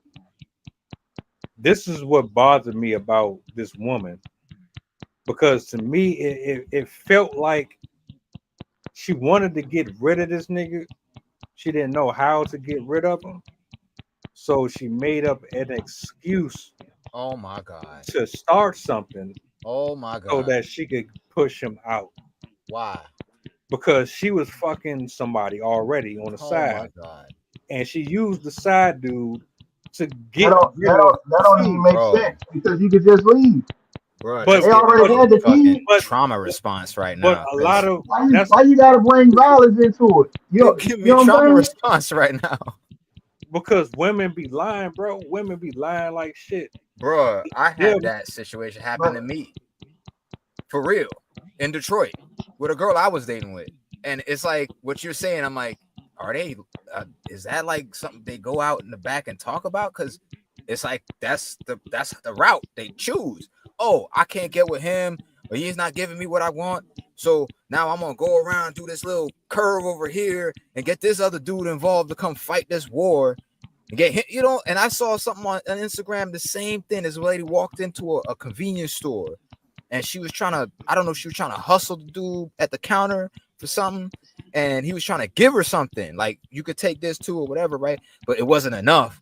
That she done a hit, like he called her sir by mistake, and she snapped off, and she's starting to call her son to come through to come shoot up the place. What? How did you can't just take as an adult. You can let shit slide, bro. You go, I ain't gonna let that affect my pride because I see you on that bullshit. I got other shit to do, which is more important than this. Let me go attend to that. And you want to, okay, and then that too. OTC, they see the opportunity. I'm gonna get me a lick and make a come up. And again, I don't know if it's like a lane they choose, bro. The girl I was with back when I was 20 something years old, let her in my life, and we had a small little tiny disagreement, and she want to steal my property, disappear into the city of Detroit with my property, deface my property, and then have somebody playing Hello Telephone on my phone. I don't know who the hell this is, threatening they're gonna come and shoot up the place, all because she didn't get what she wanted. And it was you know, we kids. We were like, I was like 18, 19, 20 years old, something like that. She was a little younger than me, and we were good together, right? It's pettiness, and then you gonna make up something just so you get your lick back is the worst route ever. It is the worst route ever. And then you see how it turned out. You lose your daughter. It don't end well. Your lick back can cost your kid's life. Come on. Is it worth it? Is it worth it? So this is a message to everybody I've seen a couple incidences, and this was by far the worst because the kid lost their life.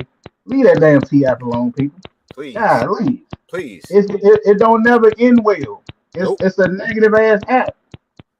That's what I say. Yeah, what do they ever say? Put like this, when they going through the fellas and they looking, do they ever say this dude don't got no felonies? You know what I'm saying? He take care of his kids.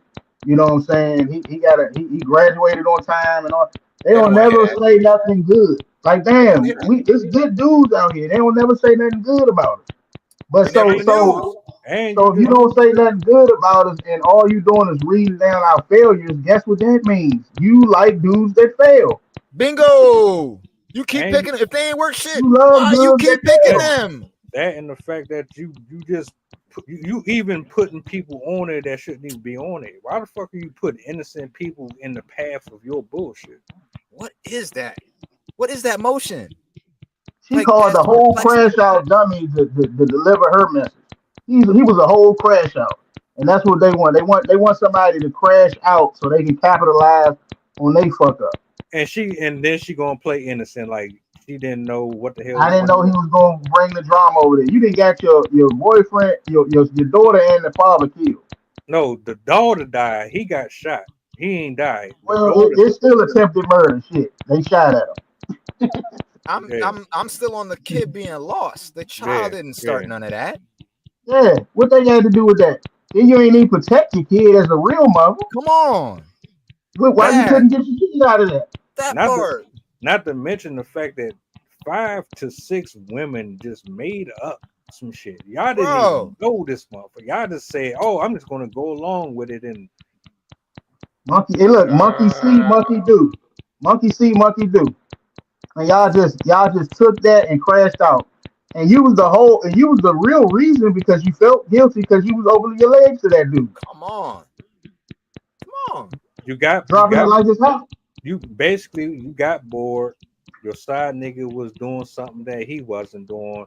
You wanted to get rid of him. You didn't know how to do it like a fucking woman. So you took a crazy ass direction. Right. And it cost a little girl her life. Everybody who signed on to gas her up and to lie on that man, you're all guilty. For real. You all got blood on your hands. All of y'all.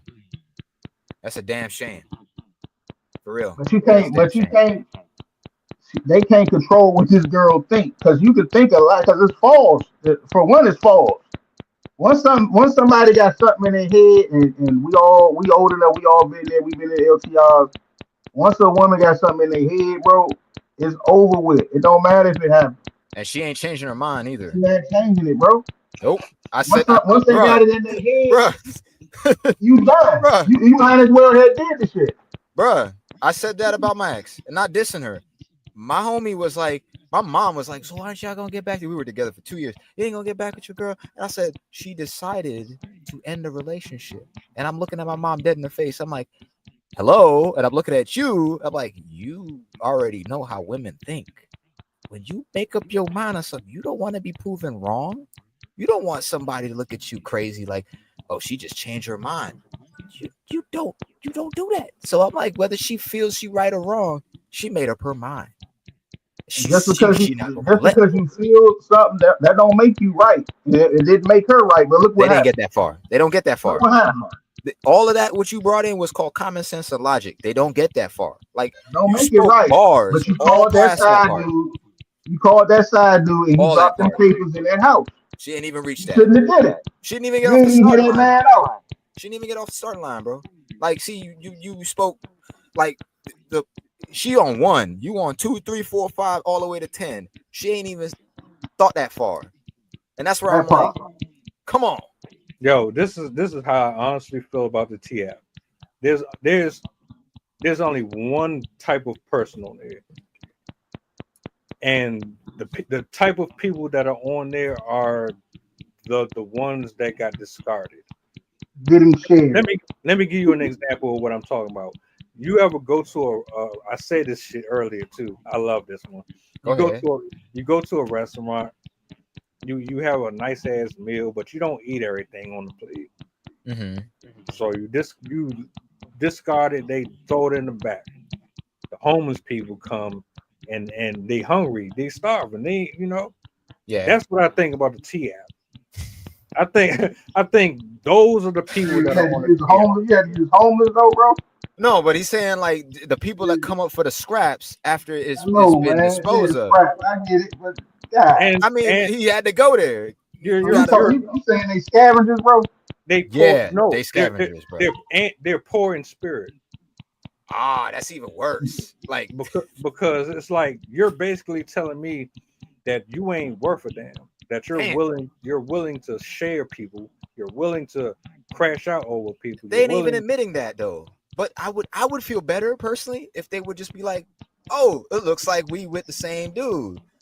Okay, I mean, look, between homies, if I knew this chick was bad, and I'm thinking like from way back in the day, from when I even felt the first tingle in my pants, like, oh shit, and you seeing that girl, she bad, and other niggas look at you and she like, yeah, she bad, and then you start, the mills start going around who gets with her, and as you get older, that mill becomes louder and more sophisticated with more switches and levers and all type of other shit going on that you get into school, you know who the bad ones are, who the dude on her arm for the day, for the week, for the month, who if she with might be for that year. Then by the time you get to sophomore, she with another dude, whatever, right? You know how that news get around. But then you look at all the dudes she with, and I'm thinking of this one crazy girl from my high school that, man, them allegations she never beat. They follow her to this day. It's 20-something years later. And she made that dude had to run from his home. He was a Dominican dude. He had to move. He had to relocate because she done send people after him because she was out of her mind. Got her, bruh, like she got pregnant, got caught up, and then the dude was a nice dude. I knew enough to talk to people face to face and be like, yo, what's what you want to have this chick? Like, he's like, yo, that bitch crazy. Like, he looked at me dead in the face. He was just like, that bitch is crazy. And then my homie to the death of me, I still talk to him. He live in Chicago. We like this, like a brother from another mother. And he had his time with her, certified. That bitch is crazy. And she'll put a kid between you and that craziness. Oh my God. And then I ran into her one day coming off the train years after. And I said, stay away from you. Man, that girl is crazy. And making up stories in her head. I don't know why he didn't like me. I thought he loved me. And you on a plane flying to Dominican Republic to meet his family. And you had somebody come over there and shoot up the house. The man had to leave the school. We in high school. The man had to relocate out of high school. We ain't even adults, bro. You fucking up his life. What is wrong with y'all? What is wrong with y'all? that you see an app like this, and I mean, as soon as they describe what the app is, and then on top you say anonymous people, I'm like, y'all really want to? You really want to go there? Because it kind of fit. It kind of fit. They nature, because women by nature are investigators, bro. They like to investigate. They Why? like to spy. So they want to find out Why? information. So they looking at all of this T app stuff, and they looking at this person, that person, and the third, and say, well, they know this person that I know. It's intriguing to them to gain information on you. Information is leverage, and But if you got information, I'm a bargain with you. They use that as manipulation to get you to do what they damn. want you to do. So that's what it's about. That's the addiction, because you talked about addiction up top. That's addicting. Information and leverage. You know what I'm saying? You know what's hilarious? They're all fucking idiots. Because in reality, they both playing each other. The men playing the women think they playing the dudes, but the whole time the dudes are like, man, this is easy pussy, man. You finding all this information out about me, but yet I'm still getting all of them. Again, the dudes will look at each other and say, "Oh, so you messing with her?" And it's not stopping nothing. All you doing is telling on everybody that's doing it. Shake on it like, all right, boss. So then we make sure we don't cross our steps. So when I see your car parked out front, when I roll up to her crib, I'm gonna give you the nod. Oh, he's still inside. All right, let me go to the McDonald's real quick, go get me a snack. And when I come back, the car goes. So we don't cross each other's path. We respectful about it because we know what we up to do. We ain't gonna lie about it to you. I see you. If I see you trying to do that creep shit, then I'm gonna watch for you. But women, it's like they doing the creep shit to outpace each other. And an app like that, it's like, oh, let me see how I can like scheme more than this girl scheming. And it's like, but y'all with the same dude, you don't think the dude just like they huddle up and they say, you been with him too? And they go ahead, girl, you too. And they don't go like we would just go, all right, bet, shake on it. I ain't mad. She a hoe. Look like we got good taste. We got that taste. And she bad. All right, cool. And I'm that. I'm gonna owe it. I'm gonna own up to it. I'm gonna be a man and own up to it. Women don't want that. And they don't care. They not embarrassed about it. Bro, that concern me, man. Especially with the kid involved, dog. That concern me. I'm truly convinced that women just want to suck and fuck whoever they want without being judged. They want to get judged. They want to be dudes. They want to be dudes. We get judged too. But see, we don't get the same critique as women do when they open their legs up. It's different when I'm not a double standard type of person, but that's one that is actually it exists. We've been down this road. We've been down this road before. It's the difference when the man is conquering and the woman is getting conquered. That's different. You're getting conquered by lots of men. A man conquering women is different than a woman getting conquered. That's facts. And live with it. And live with it. If you want to change it and be a revolutionary, at least be different in your moves. They doing the same shit thinking they rewriting the book. You ain't doing it better than the next person. You looking foolish. You looking absolutely foolish. And again, my mama raised me to do better. So when I see that type of nonsense, I'm taking the exit. I am no. I don't want that because I'm not stupid like you. You want to do that? Play the fool's game. Go right ahead. Outdo yourself and end up in that dumpster fire. Like I feel like they addicted to it, like flies to the buzz light. They just attracted to it, and that's in their nature. And you say Ludacris said, I had to learn to see people for what they are. Even him and his money ain't got it to that level. He had to learn the hard way. Even David Banner said the same thing. I started realizing the conversations I was having with the people I was running was we were just not on that. We're not on the same level. You gotta have something in your head to say, I gotta go. Me, I had those moments early on, thank God, and had my eyes open, said, I don't want to have anything to do with this. That girl did that shit to my house. She went off and did her own little thing, faded off into obscurity. I'm still alive, 10 toes down, got my own setup, and I don't do that no more. I left that in the past and learn. I'd rather be alone. I'd rather be alone with my own things and make stuff that's positive, making stuff, putting stuff out there, than just causing drama and looking at it and acting like I'm Lex Luthor plotting, like, ha, I got everybody fighting, and no, you ain't no mastermind. You're not Helen of Troy. You're not causing warfare across 7 oceans, launching 1,000 ships. You're not that important. Okay, you're causing slander, you're causing libel, you're casting people's names and reputation out there, and you causing damage. And I'm saying this because I want anybody watching this and passing on, stop that bullshit. Please stop it. You get to that age, leave that alone. Leave it on the playground. Grow up and do better for your life. I try to. Move on. Keep moving Please. Move on. Be like CJ. Start learning how to fly jets and ride motorcycles and run a casino. That game in San Andreas, a man he did everything all the people he was fighting couldn't. He ended up being a kingpin, and you know what? He just wanted to help the community. CJ still do what he had to do, and gang bang and do all the little missions. You learn how to fly the plane, all that stuff. The breakout Sweet still talking about Grove Street. Grow up, bro. Damn. A lot of people are broken, man. Really. Tell me again. Please tell me. Your mind.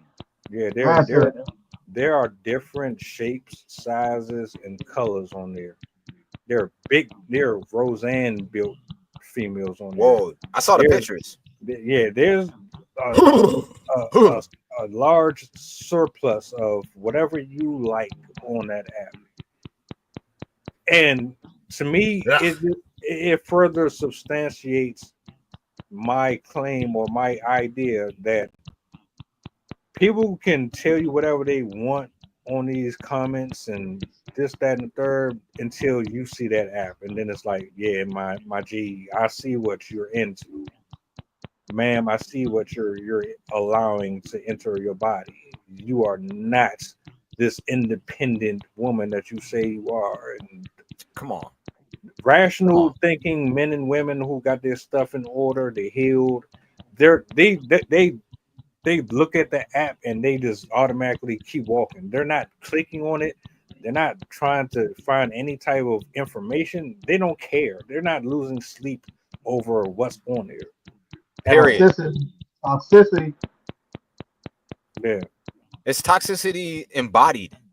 It's like that's the attractor. To me, it's almost a blessing. We know who the toxic ones. They all gonna gather in one place in the Roach Motel right there, and we gonna leave that alone. I remember them. We're gonna step right over the bullshit. Just please miss me entirely. Go off the road, off the cliff with that. I do not want to see that in my area at all. Period. But it's fucked up though, because you're responsible for a child losing their life, man. Come on. I keep going back to it because like you're my age, his age, and y'all still up in here acting like y'all in high school, man. Even in high school, we were better than that. I just told you the story. Even in high school, we see the bullshit, and it's like, dude, I'm trying to graduate. I want to go to college. Like, I got dreams. I want to do something bigger than this. And here's this girl who just wants to get caught up in. I remember homeboy, man. I will never forget his face. And we saw it play out from when I was a freshman, and they graduated 2 years later when I became a junior. Saw the whole shit played out, and then years later, seeing how that played out, and you see how people's lives that got messed up. Any man was telling me, and he would always come to me, yo, man, it was good. Like, like you'd always touch me because I always just want to hear homeboy just rap, like listen to something, be a listening ear. And he really, when a dude really down for a woman, and he would put shit down and just sit with her, and he felt like that's what he was trying to do, and he wanted to make the right moves, get the family involved, meet her family. And he was with that girl for like 3-4 years, and then the baby, and then my God, it's so frustrating. You sitting there watching it, and you seeing a good dude who had none of that, And you hearing him coming to me, she had a dude come by and swing by my parents' house to shoot up the place. What? Yeah, she had her cousin come. I'm like, oh my, the guy was missing for a year, like didn't come to school at all. And I see him pass by. I'm like, yo, where have you been? He's like, oh, you remember her? And I'm like, yeah, because she was still kind of around. Yo, she had such and such, and this wasn't when we were in school, like we were out of school, and we had like we all just kind of showed up back to school to hang out or something with our teachers or whatever. And dude come by and he tell me the story, and you're like, damn, this is how men's lives get ruined, bro. And then personally, seeing in my life, my mom and dad, and I'm not gonna diss either, they both crazy. They both crazy. They got their own craziness. But you see how easy it is for a woman to create something just so that she can bend that shit her way, so she could be in control of the situation and make people do all the stuff around it. I don't see men, even men in power. Men in power will just lay it on you. Yo, I want this to be done. They'll just force it on you. They ain't no manipulating. They'll force it on you. We got the big bully. He gonna bend your arm like that. Woman gonna have to do all of these soft, diplomatic type of thing. That's, to me, even worse, because it just get beyond manipulation, and other people get in it, and it can't be controlled. And it's people who gotta think like, I ain't with this bullshit. I'm not gonna be involved. I'm gonna just leave that, let that rumor float and not be supported. But no, it keep going on, the allegations, and people get hurt. The kid lost their life. Like, come on. That's your child too. I hope they lock her up. I hope they lock her up. She need to go down for an accomplice. Period. Lock her up. Because I'm telling you, got somebody dead. I'm suing the app. I'm coming after every single woman who validated that false ass accusation. Every last one of them. And IP addresses. Yeah, everybody. If it was up to me, I'd own the T app and shut it down. And shut it down, and I'd rebuild that shit. I'd turn it into something else. Healing, therapy. It'd be a therapy app. Yeah. Come here and tell everybody to go on about their lives and forget about it. Please. Give you a project. Shout out to arenas and staying in shop, man. Y'all gotta stop being finessed out to our position like that. Cause that was horrible. You know I what just I'm saying? think of the kids, man. You gotta do better and you know better. I just think of the kids. Do you really think they're gonna stop what they doing though? It's gonna stop me from watching. It's gonna stop me from supporting that shit. I know. Like, change the channel. Huh. That's what it's gonna make me do. Yeah, that's what make me do. I'm over it for real. And if they don't stop, you're gonna end up being a statistic. And another example, and it's gonna be a bad one too. Another tragedy. You see what I'm saying? Yeah. They gotta learn from what you just showed us, the video. Do anybody want that to happen to them? I know I don't. She told that man that I don't want to hear it about what you didn't do. They said you did. And this T app, according to my brain, because it's fresh, it's fucking accurate. So that means you didn't did it. You cheated on me? I got you. See, I got laughing. You. See, Deep laughing because that sounds silly. And we on number 2, 3, 4. We on the logics train. We already on number 10. That lady never left. But the funny part about how she reacted is he could have did that to her and would have found Main Man and shot him. That shit's dumb, bro. Your name was in there, and they would have said you cheat with Main Man coming around the corner with this pistol. Who was that? So you mad at me because I cheated, but you cheated too. Exposed. But you don't want me to know that you cheated, but you want to put the blame on my head that they said that I cheated. You see how that swerve? You see how that swerve around and doing all these turns and all? See that avoidance, good people, avoiding accountability and staying in the closet with yours. So you gonna reverse everything on my man, and then we got a whole incident that turned into a tragedy with our daughter God because damn. because of how you feel. There should be scientists with all these variables because they ain't calculating shit. They should seriously. That's some quantum physics right there. Let me start this chain reaction and get all this shit happen down. Wow.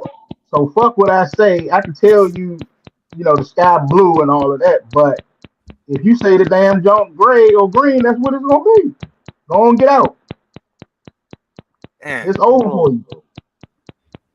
Got to do better. So that man ain't have a leg to stand on, and it's sad, bro. Basically what I'm saying is they relationship didn't mean shit. They should have just broke up. They ain't have to do that. Because if he couldn't tell her that he didn't do it, and she had no faith in him. You had more faith in the damn act than me. Huh. I don't want you anyway. That's how I don't want to be with your ass anyway. That's exactly how I know that he didn't do nothing. She wanted to get rid of him anyway.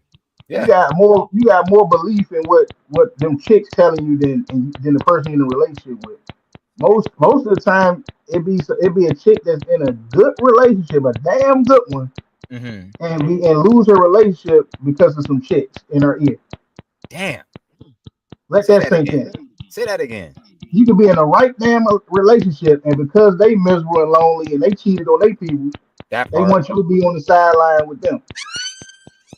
So I'm gonna go out here and introduce you to somebody new and fuck your situation up. We got to do better. Women, bad women. I'm gonna say bad women help other women cheat, bro. They lie for them. You know what I'm saying? They introduce them to new dudes. It goes down, bro. Come on out to these girl trips. Oh Lord. You know what I'm saying? We're going to the Bahamas. Oh Lord. How about them girl trips? How about that? It goes down. And the only thing you get, if you at home waiting on them, the only thing you hoping is that hope my girl ain't getting nothing, but just know if she ain't, somebody is. It goes down. I mean, like I said, and I seen a thread about, that's one thing, and they didn't mention that, but they were like, is it weird if a dude go with 4 of his friends and they get one room, and sleeping in the same room and all that? And I'm like, well, if all dudes doing that, it's like we went for a trip, boys trip. What about girls trip? It's like it's the same equivalent, but like, what you think y'all are doing out there? And they saying, oh, that make us look gay. How that make us look gay when we know what y'all be doing? I mean, the thread went so deep to say like y'all are. They be out there on these girls trips, be irresponsible. They not even picking up your phone calls. You at home wondering what they doing. I'm gonna tell you what they're doing. We know they seeing somebody new. That's what's happening. The Jamaican man on a raft smiling like, come on, man. Swanging on the beat. They giving her another shot of that tequila. Giving her the massages. Stuff up. Come on. It's a reason. Put like this. What dudes gotta understand, it's a reason why you didn't go. Understand that. You didn't go for this. This is why it's going down. You didn't go. And she ain't call you when she landed. Because you didn't go, just know that they, that's their time to do what they do. And they didn't call you when they landed, tell you that they land safe.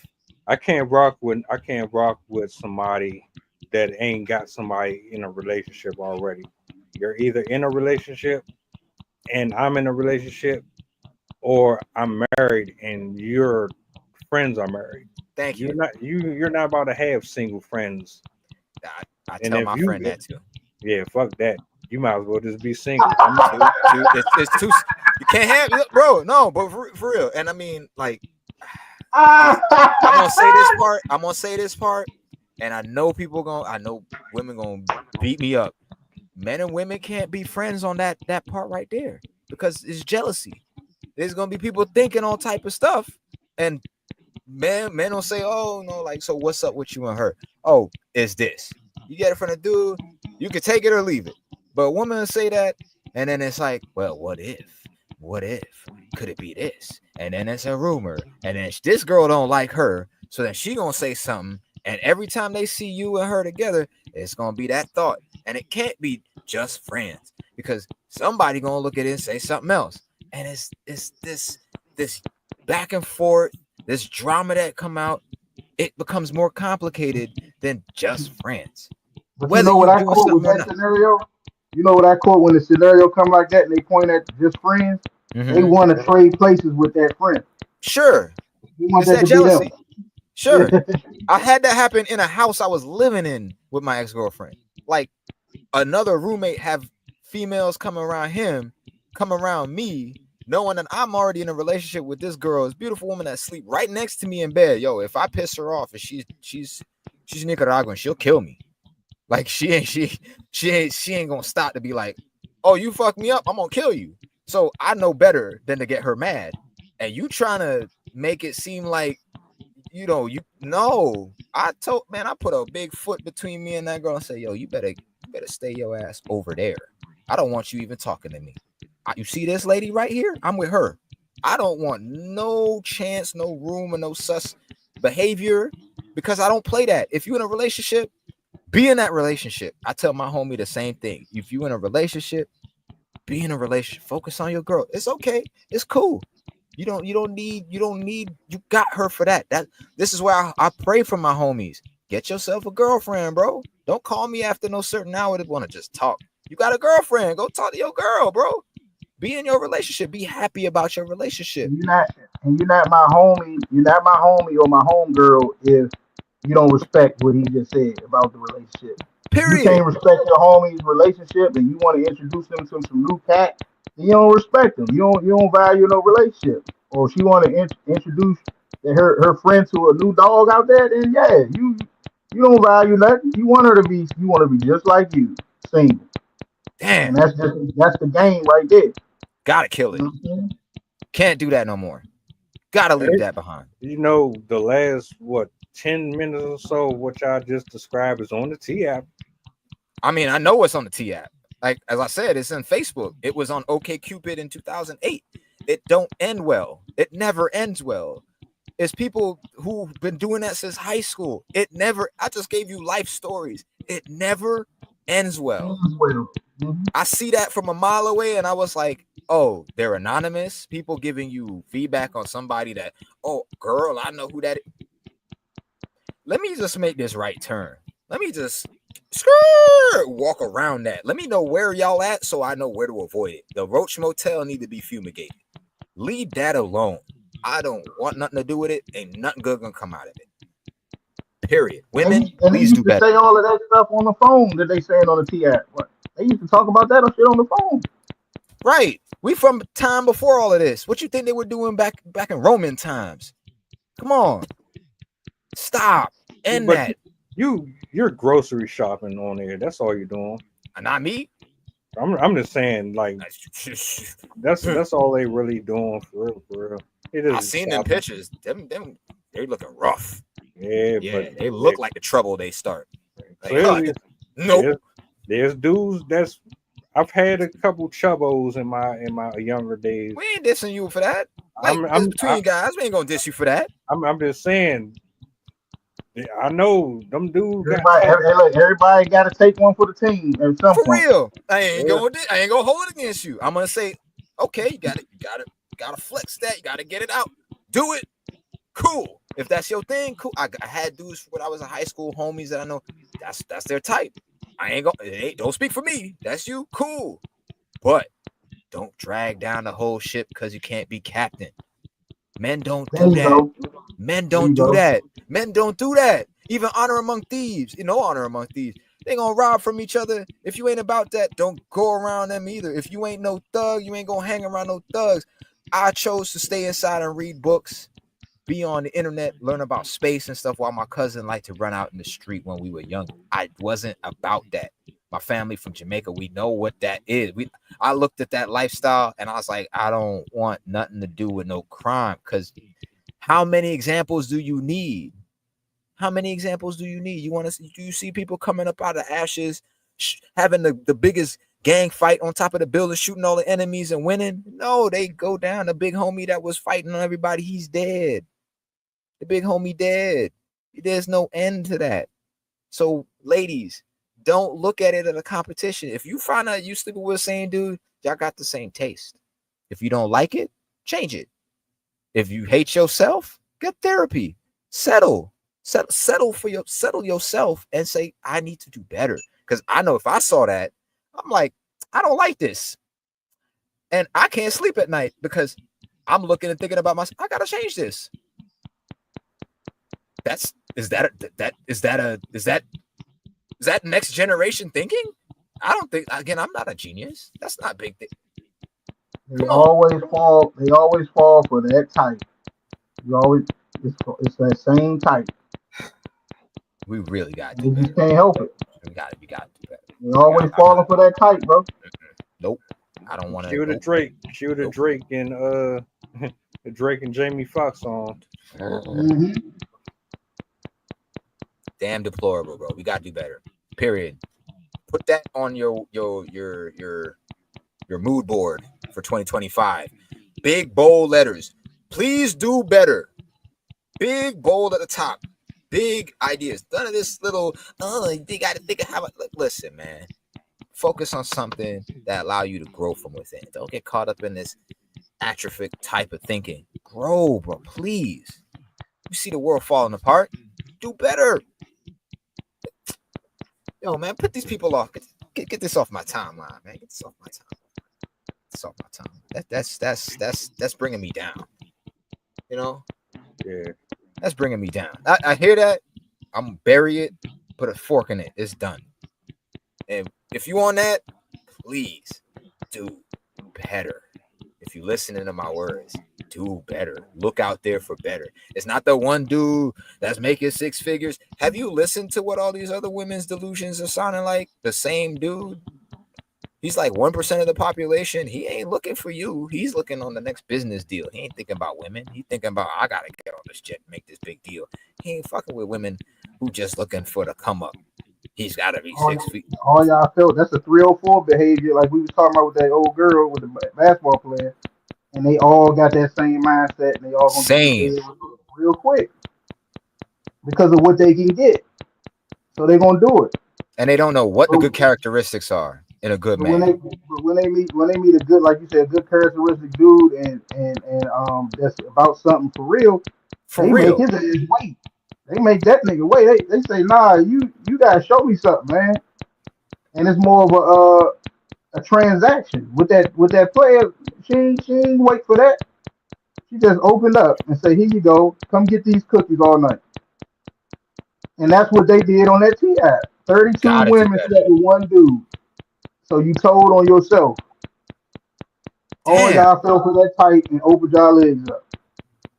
So I don't want to hear about y'all know value and y'all know a good dude. No, you don't. Because all y'all slept with him. You wouldn't know him if you came by. It's like you talk about broken people. And again, this is a reckoning in my age. Like as I've gotten older, how would you know a good dude if you've never been with one? Or like if you've been with one, would you even recognize it? Oh, he's quiet. Oh, he's boring. Oh, he just read. He just sit there. I'm like, what you expect him to do? Like, do you want him to be fighting in the streets like on some Romeo and Juliet, like Renegade? He fighting Mercutio with a sword and his drama every day. You know damn well you wouldn't have no peace. You wouldn't even be able to enjoy the mansion if the man fighting every day, WWF type style, like everybody trying to fight. Oh, he's chair shots. All you're gonna be doing is doing chair shots, bro. Even to me, that sounds like a headache. Like I don't want anything to do with that chick. I want somebody that nobody wants. Only I want. Because I don't want no drama. I don't want nobody looking for me like, oh, you with her too? Oh, yeah, I like her. And then he stalking my phone and coming by my job because he can't let go of her. Oh, you with Vanessa? Oh, yeah, I know that girl. Oh, now I gotta worry about him. I'm a black man in this world. Everybody after me, and now I got this dude. Man, you gotta prove your manhood. Stop. With somebody that everybody had, and everybody's been in there. I'm shouting at That's sad, bro. Please stop. Women, That's stop sad. this. Please get a piece of paper, write it down. These are the positive things I'm looking for. Does it make sense? He's honest. Cut it He's out. consistent. He's dependable. Okay, what does that look like? Do you see money? Oh, you want to write 6 figures? Now look at the people with the 6 figures. Are they dependable? Are they honest? Oh no, they're not. Oh, guess it's not about the money, not about the job. It's not about the material possessions. So you ain't thinking about homeboy who's got a regular job. He makes 50, 60K. He's not living lavish. He's just trying to hold his life together. You might have a kid. Does he care about the kid with you? Like, does he see you and the kid together like as a single unit? And then when he go out of his way to do something for you and bring you up, even think about it. Say and mention the kid's name. Does that even come up with you about character? No? Then you ain't about that. You ain't about that. And I say that we're talking about a very small majority of people because it's in the actions. And that's what really get me livid at the same time, very concerned. Because I'm like, dude, I'm nothing special like that. I'm not no superhero. I don't have billions of dollars. I'm just a regular dude. Why is this such a revolutionary thing? Why can't y'all see the good and say, you know what? I know it's hard, but that's what the cost of it is. You see how much them shoes cost. Oh, they cost $500-$600. You will find a way to get that money. You gonna spend all this money to keep all of it. You got to drive the Mercedes. You know the cost of that. You know the price of that. But you can't go through the wherewithal of character. To me, come on. It's like the Sierra thing though. They want to turn Russell in the future. Bro, they want Future to go to like Russell. Bro, they get a taste of dick at an early age. They get hypnotized by it, and they want to experiment with many varieties of different penises until they're old. They want to fuck whoever they want until they hit a certain age, and then they decide they want to take life serious. That's just the bottom line. That's all it is. Serenity now. Yeah. Okay. I mean, I'm trying. I'm really trying because this is like the behavior that, like I said, I done seen it. I seen it happen to other people. I seen it happen around me. It happened in my life without asking, with my parents and my cousins and uncles or whatever. And you're just like, why would I want that chaos? Why would I want that chaos? Why would I be up late at night worried about another adult? There's somebody, a teacher told me this.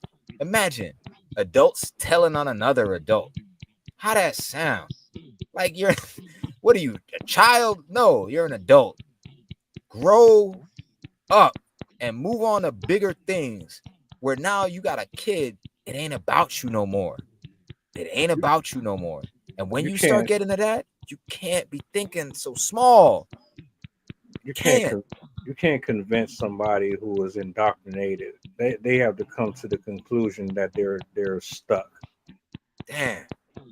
Just so we clear, fellas, and everybody, always remember, women fuck who they want, and men fuck who they can fuck. That's just the way it is. That's why I don't hold it against y'all who y'all sleep with. That's why I say, hey, homie. So all that about the body count and the numbers, just know it's numbers. I said to myself, my younger self, you had to figure out how the equipment worked. Because I felt bad at the people who never did it. They get into a marriage and they build all of that anticipation up. And they finally get with this person, which they already idealized. They thought, oh, this person, oh, this and that. And they've been with them for a year or 2 years. And then they marry the person on the hope that they're everything that they want. Nope.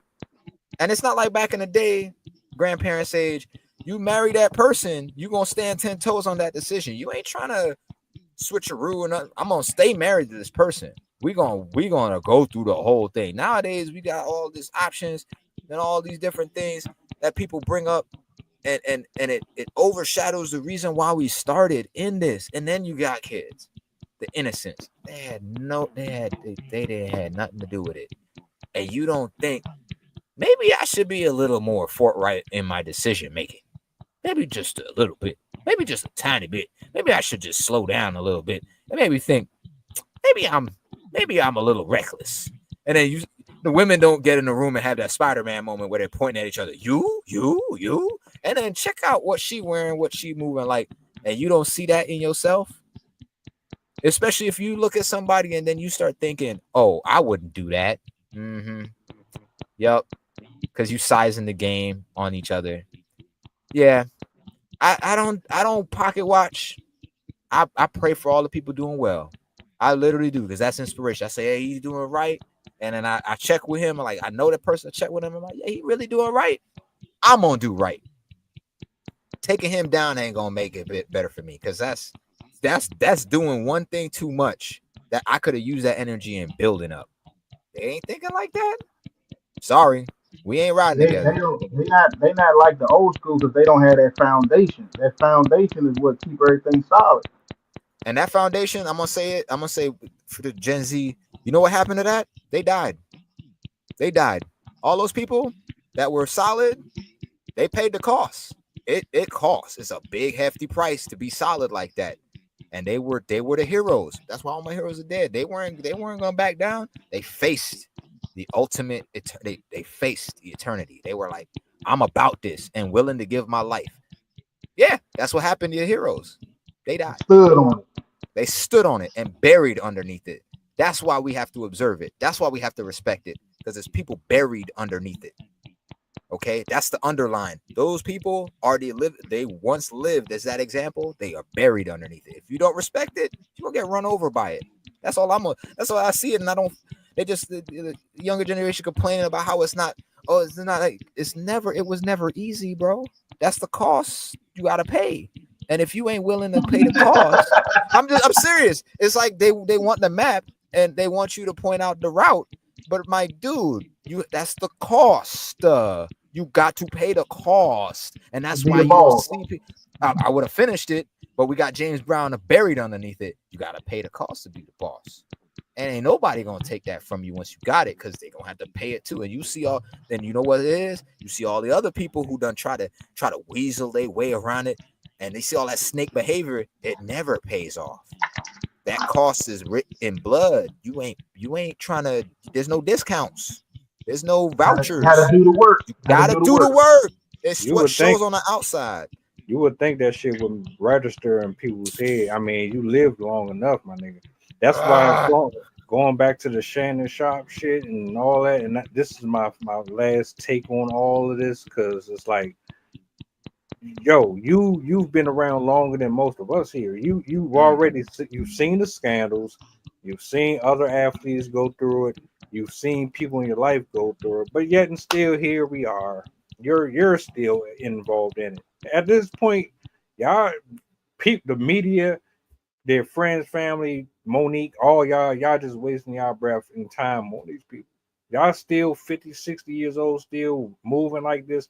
You ain't going to learn until life make you learn. Let me say it again. Ain't no fool like an old fool. Just watch what they do. And they still doing the same stupid shit. I'm cool.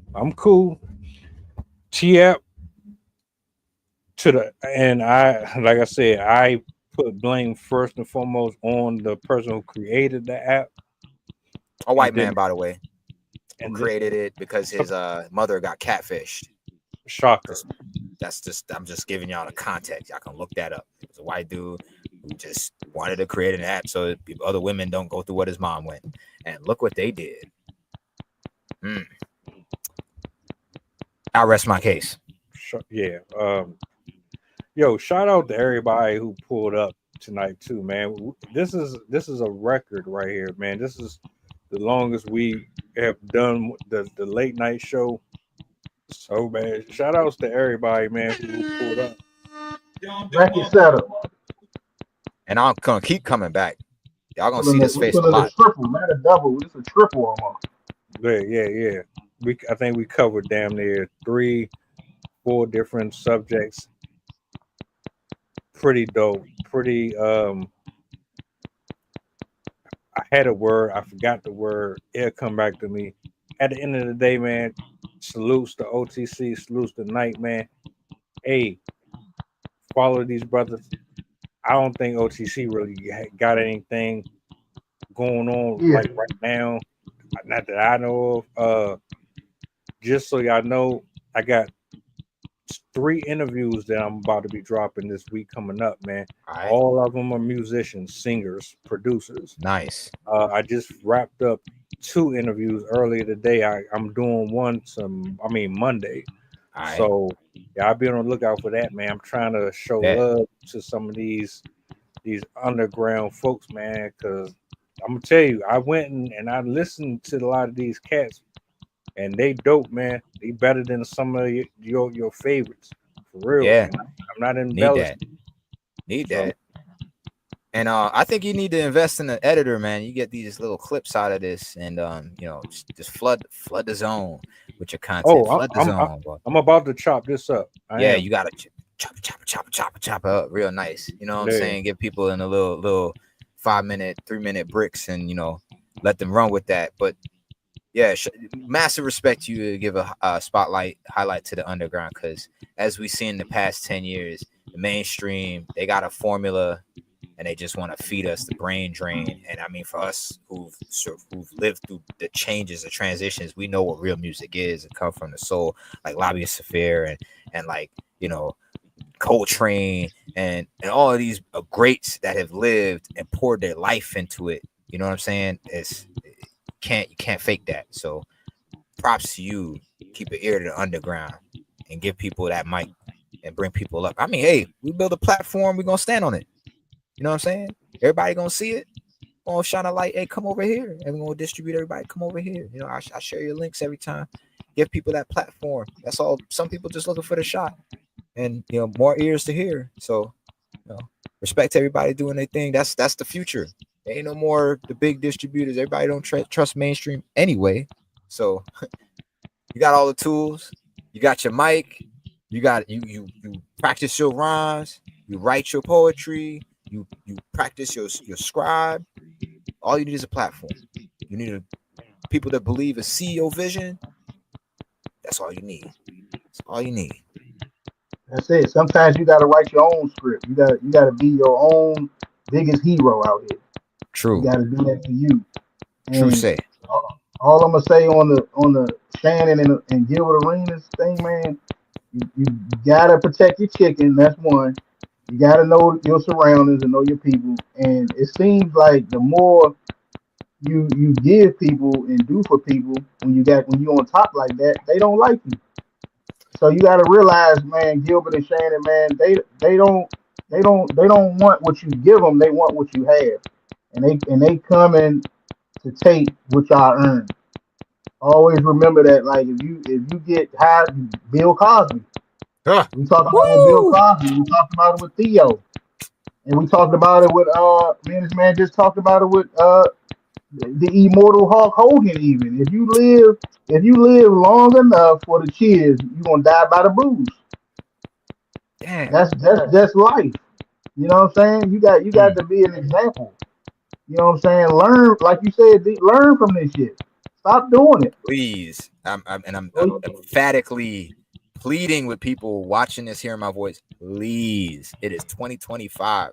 Never in my life, when I was younger, the dream that we got to this point. Spaceships, satellites, all this future. It's the future. It is we got computers talking to computers. Come on, the future. We got to do better. Please do better. Gotta do it, man. Don't let money corrupt you like that. You supposed to change, but you supposed to change for the better. You supposed to do better. You know what I'm saying? Because if not, you're gonna be another statistic, and you're gonna be another great black man to fall down. Because that's what I'm seeing. So, like you said, Shannon ain't gonna be the last. They looking at somebody else's paper. Trust me, they counting dollars these days. And if you ever level up, you're the one with the target on your back next. If I can't get you with the woman, I'm gonna get you with this. I'm gonna get you with violence. I'm gonna get you with something. They got ways to trip you up with all this technology and all that. So you gotta keep your eyes open and try to stay out the way. Shout out to Theo again. Theo knew how to do that. He let Hollywood fuck him up. So, that's it, baby. Hey, I We just want outside. to I want to say a big thank you to y'all. Without y'all, this wouldn't have been the conversation that it was, man. I hope y'all guys enjoy y'all night. I totally enjoyed myself here. Appreciate you. Man, you gotta wipe your glasses up. You know, we've Hey, been having a long conversation. I know, can't see man. your eyes. I know you tired. I'm mad. I'm mad though, man, because I broke one of the drinks on here, man. I'm waiting on a replacement for this shit, man. These my favorite ones, but it's all good. It's all good. It's Yeah, all good. Look, the work ain't stopping, man. As soon as I get off of here, I'm probably going to be networking or something somewhere else. So y'all see me tomorrow, Lord willing. We got another show. This week is going to be lit too. So shout out to Rob, shout out to Sydney, shout out to everybody here. Y'all have a blessed one. Like, share, subscribe to the channel, and also do me a solid. What's the goddamn button? We are out, man. Peace. Deuces. And shop arenas. Stay your ass out from outside.